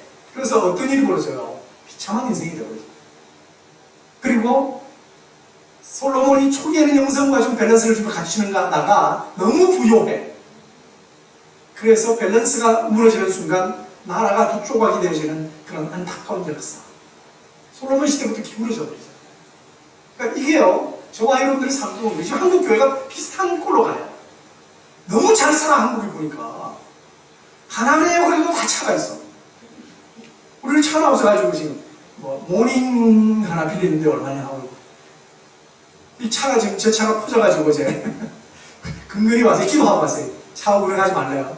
지금 기름도 다 새고 지금 우리는 차가 들고들고 해요 가다가. 그래서 제가 주님 여기까지만 오게 해줘요. 여기서 가다가 하면 그래도 아니 예배 시간인데 강사가 안 한다면 어떻게 당황하실 거 아니에요. 기도하고 왔던 거죠. 아주 일찍 왔어요. 8시 반에 왔어요. 혹시 차를 놓고 가야 될 길가 놓을까. 우리 선교사는 그렇게 하는데 한국은 너무 잘 살아. 아파트도 오니까 서울은요 10억이에요 10억. 아파트 사는 사람 가만해요 그래요. 너무 잘 살으셔가지고 죄송하지만 영적인 밸런스, 철학 기도는 점점 숫자가 줄고 새벽 기도는 더 줄고 실제도 안 돼요. 그죠? 그런 영성이 약하고 말씀 공부만 나가면 설교 30분 하면 그냥 뒤집어져요. 1분만 넘으면 저 목사 원수야. 내 모든 삶의 중요한 시간을 뺏어가는 저 못된 목사. 그렇게 하잖아요. 30분 설교하는 우리 교수님들은 90분 타임이거든, 보통 강의가요. 이게 30분 설교 갖고 이게 전달이 안 돼. 너무 힘든 거예요. 저도 교수 출신이라 설교 오늘 얼마나 힘들어. 막 마음대로 하라고 그랬어요. 내가 이분을 빨리 끝냈지만 여러분 밥도 못 먹게 하고 있잖아요. 그런 거거든요. 하여튼 그런데 이 구절 하나만 좀 제대로 가지고 선교를 했어도 인도네시아 교회 전 세계 교회가 다 그래요. 많이 영향을 받고 있다. 그 말씀 진리 선교를 제대로 못해서 그 어려움도 있고 그래서 정말 저와 여러분들이 균형 있는 그런 축복 가운데 정말 진리를 행하지 않으면 거짓의 소임을 당하는 것이고 진리 선교하지 않으면 오히려 이단, 거짓이 오히려 활보치는 그런 선교지가 되어버리고 지금 인도네시아 그런 상황이 많아요. 그래서 진리를 정말 행하면 거짓이 드러나고 진리 선교하면 거짓이 오히려 약화가 되는 그런 역사가 있기 때문에 선교는 영적 전쟁이고 영적 전쟁이 있으면 진리 전쟁. 말씀의 칼로 성령의 검으로 우리가 선교해야 된다고 생각해요. 그런데 이것은 사도 요한이 요한 3서만 짧은 책에서만 기록한 게 아니고 요한복음에서도 진리라는 단어가 대단히 중요하고 정말 선교를 20장에서 선교사를 파송하고 목회하라고 하잖아요. 가서 뭐 하라고 했어요? 내 양을 먹이라고 했지. 뭘 먹여요? 진리의 말씀을 먹이죠. 그러니까 선교와 목회가 분리되잖아요. 그리고 정말 요한계시록에도 보면 진리의 검으로 예수님이 모든 원수들을 멸하시잖아요. 결국 선교의 검은 진리의 말씀이거든요. 그런데 정말 이 진리의 선교를 잘 우리가 감당해야 되는 것이 바로 요한이 가지고 있는 전체적인 그런 증거이고 그렇다면 사도적인 축복을 받는 비결을 결론적으로 정리해본 거예요. 선교사와 선교단체를 향하여서 선교적 지원을 최우선으로 하는 지역교회 공동체와 그 성도들이 사도적인 축복을 누리는 것이고 선교사역 중에서 진리 선교에 헌신하는 선교사와 선교단체를 집중적으로 지원하고 협력하고 그렇게 하는 지역교회 공동체와 성도가 사도적인 축복을 받는 아마 그 한국교회 중에 여러분 교회가 가장 이 일을 하기가 쉬워요. 목사님이 그렇게 되기 때문에 그리고 진리를 사랑하고 진리를 행하고 선교에 동참하는 자가 사도적인 축복을 누리게 되는데 결국은 이런 사도적인 축복은 균형 있는 그런 축복을 받게 되는 그런 축복의 은혜가 있다. 그래서 이제 제가 이 그림을 한번 그려봤어요. 그래서 진리를 행하고 진리에 동참하고 선교단체도 지원하고 선교사들을 지원하고 사도적인 그런 축복을 누리는 그런 것으로 그림을 한번 정리해보고 마지막 이 네 가지 놓고 같이 기도했으면 좋겠습니다. 그래서 첫째는 뭐예요? 같이 한번 읽어볼까요? 시작! 오늘날 한국의 지역교회가 선교단체를 향한 마음을 열고 서로 연합하여 선교적 도움을 다시금 허락하소서. 진리 선교가 선교의 중심임을 선교회와 선교사가 알게 하소서. 선교사님들이 말씀을 연구할 수 있는 선교 말씀 아카데미를 설립하게 하소서. 한국의 선교훈련원들이 말씀을 더 집중적으로 하게 도와줘서 진리 선교사에게 동참하는 하나님 남은 교회 선교들에게 사도적인 축복이 임하도록 은혜를 베푸소서. 진리 선교를 지향하는 선교단체들, 지금 우리 선교사님 목사님 만드신 CMI하고 두 개만 일단 적어놨어요. 제가 아는 데가 없어요. 이걸 축복하시고 선교 현장에서 진리운동이 일어나게 하셔서 함께 좀 기도하고 제가 마무리하겠습니다. 열심히 하나님 아버지.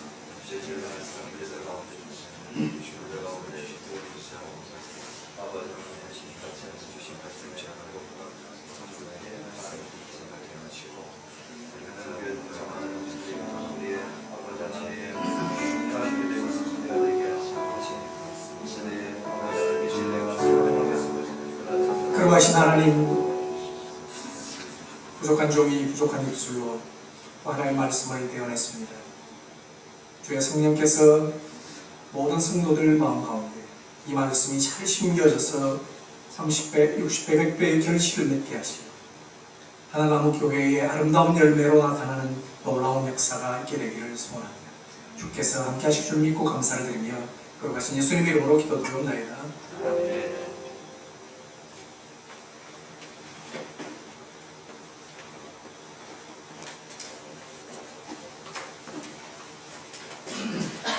말씀 감사합니다. 우리 찬송가 518장 찬송 518장 기쁜 소리 들리니 우리 1절과 4절 기쁜 소리 들리니 1절과 4절 함께 찬양하고 우리 이효성 교사님 나오셔서 축복해 주시겠습니다.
지금 원래 오른쪽에 벽면에 우리 교회의 비전이 4개로 적혀 있는데 첫 번째가 말씀 묵상 생활하고, 두 번째가 기도에 호흡하고, 세 번째가 복음에 내면하고, 마지막이 혹시 마지막 뭔지 기억하시는 분 있습니까?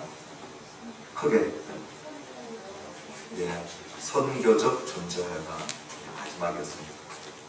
우리는 신자가 되는 순간 다 선교사고요, 교회가 되는 순간 다 선교적 교회고, 바울이 선교한 게 아니고 우리 이열 선교사님 선교한 게 아니고 하나님이 선교하셨어요. 하나님이 보낸 선교사 1호가 우리 예수님입니다. 하늘 영광 그리고 이 땅에 오신 1호 선교사. 1호 선교사가 진리 가르치고 순교하셨거든요. 그 영광으로, 그 생명으로 우리가 태어난 교회가 태어난 거기 때문에 신자고 교회인데 선교하고 무관한 존재다. 불가능합니다.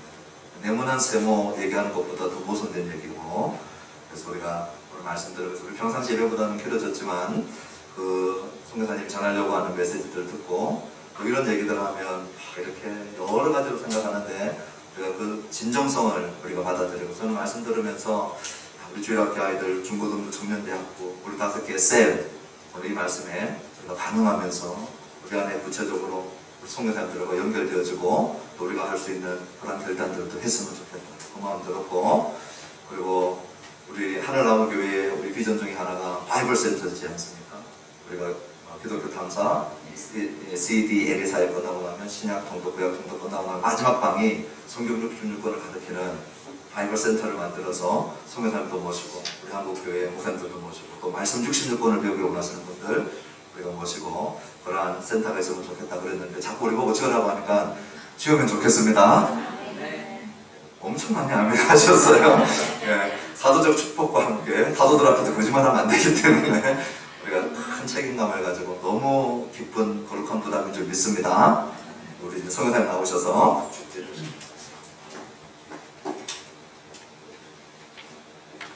기도하시겠습니다.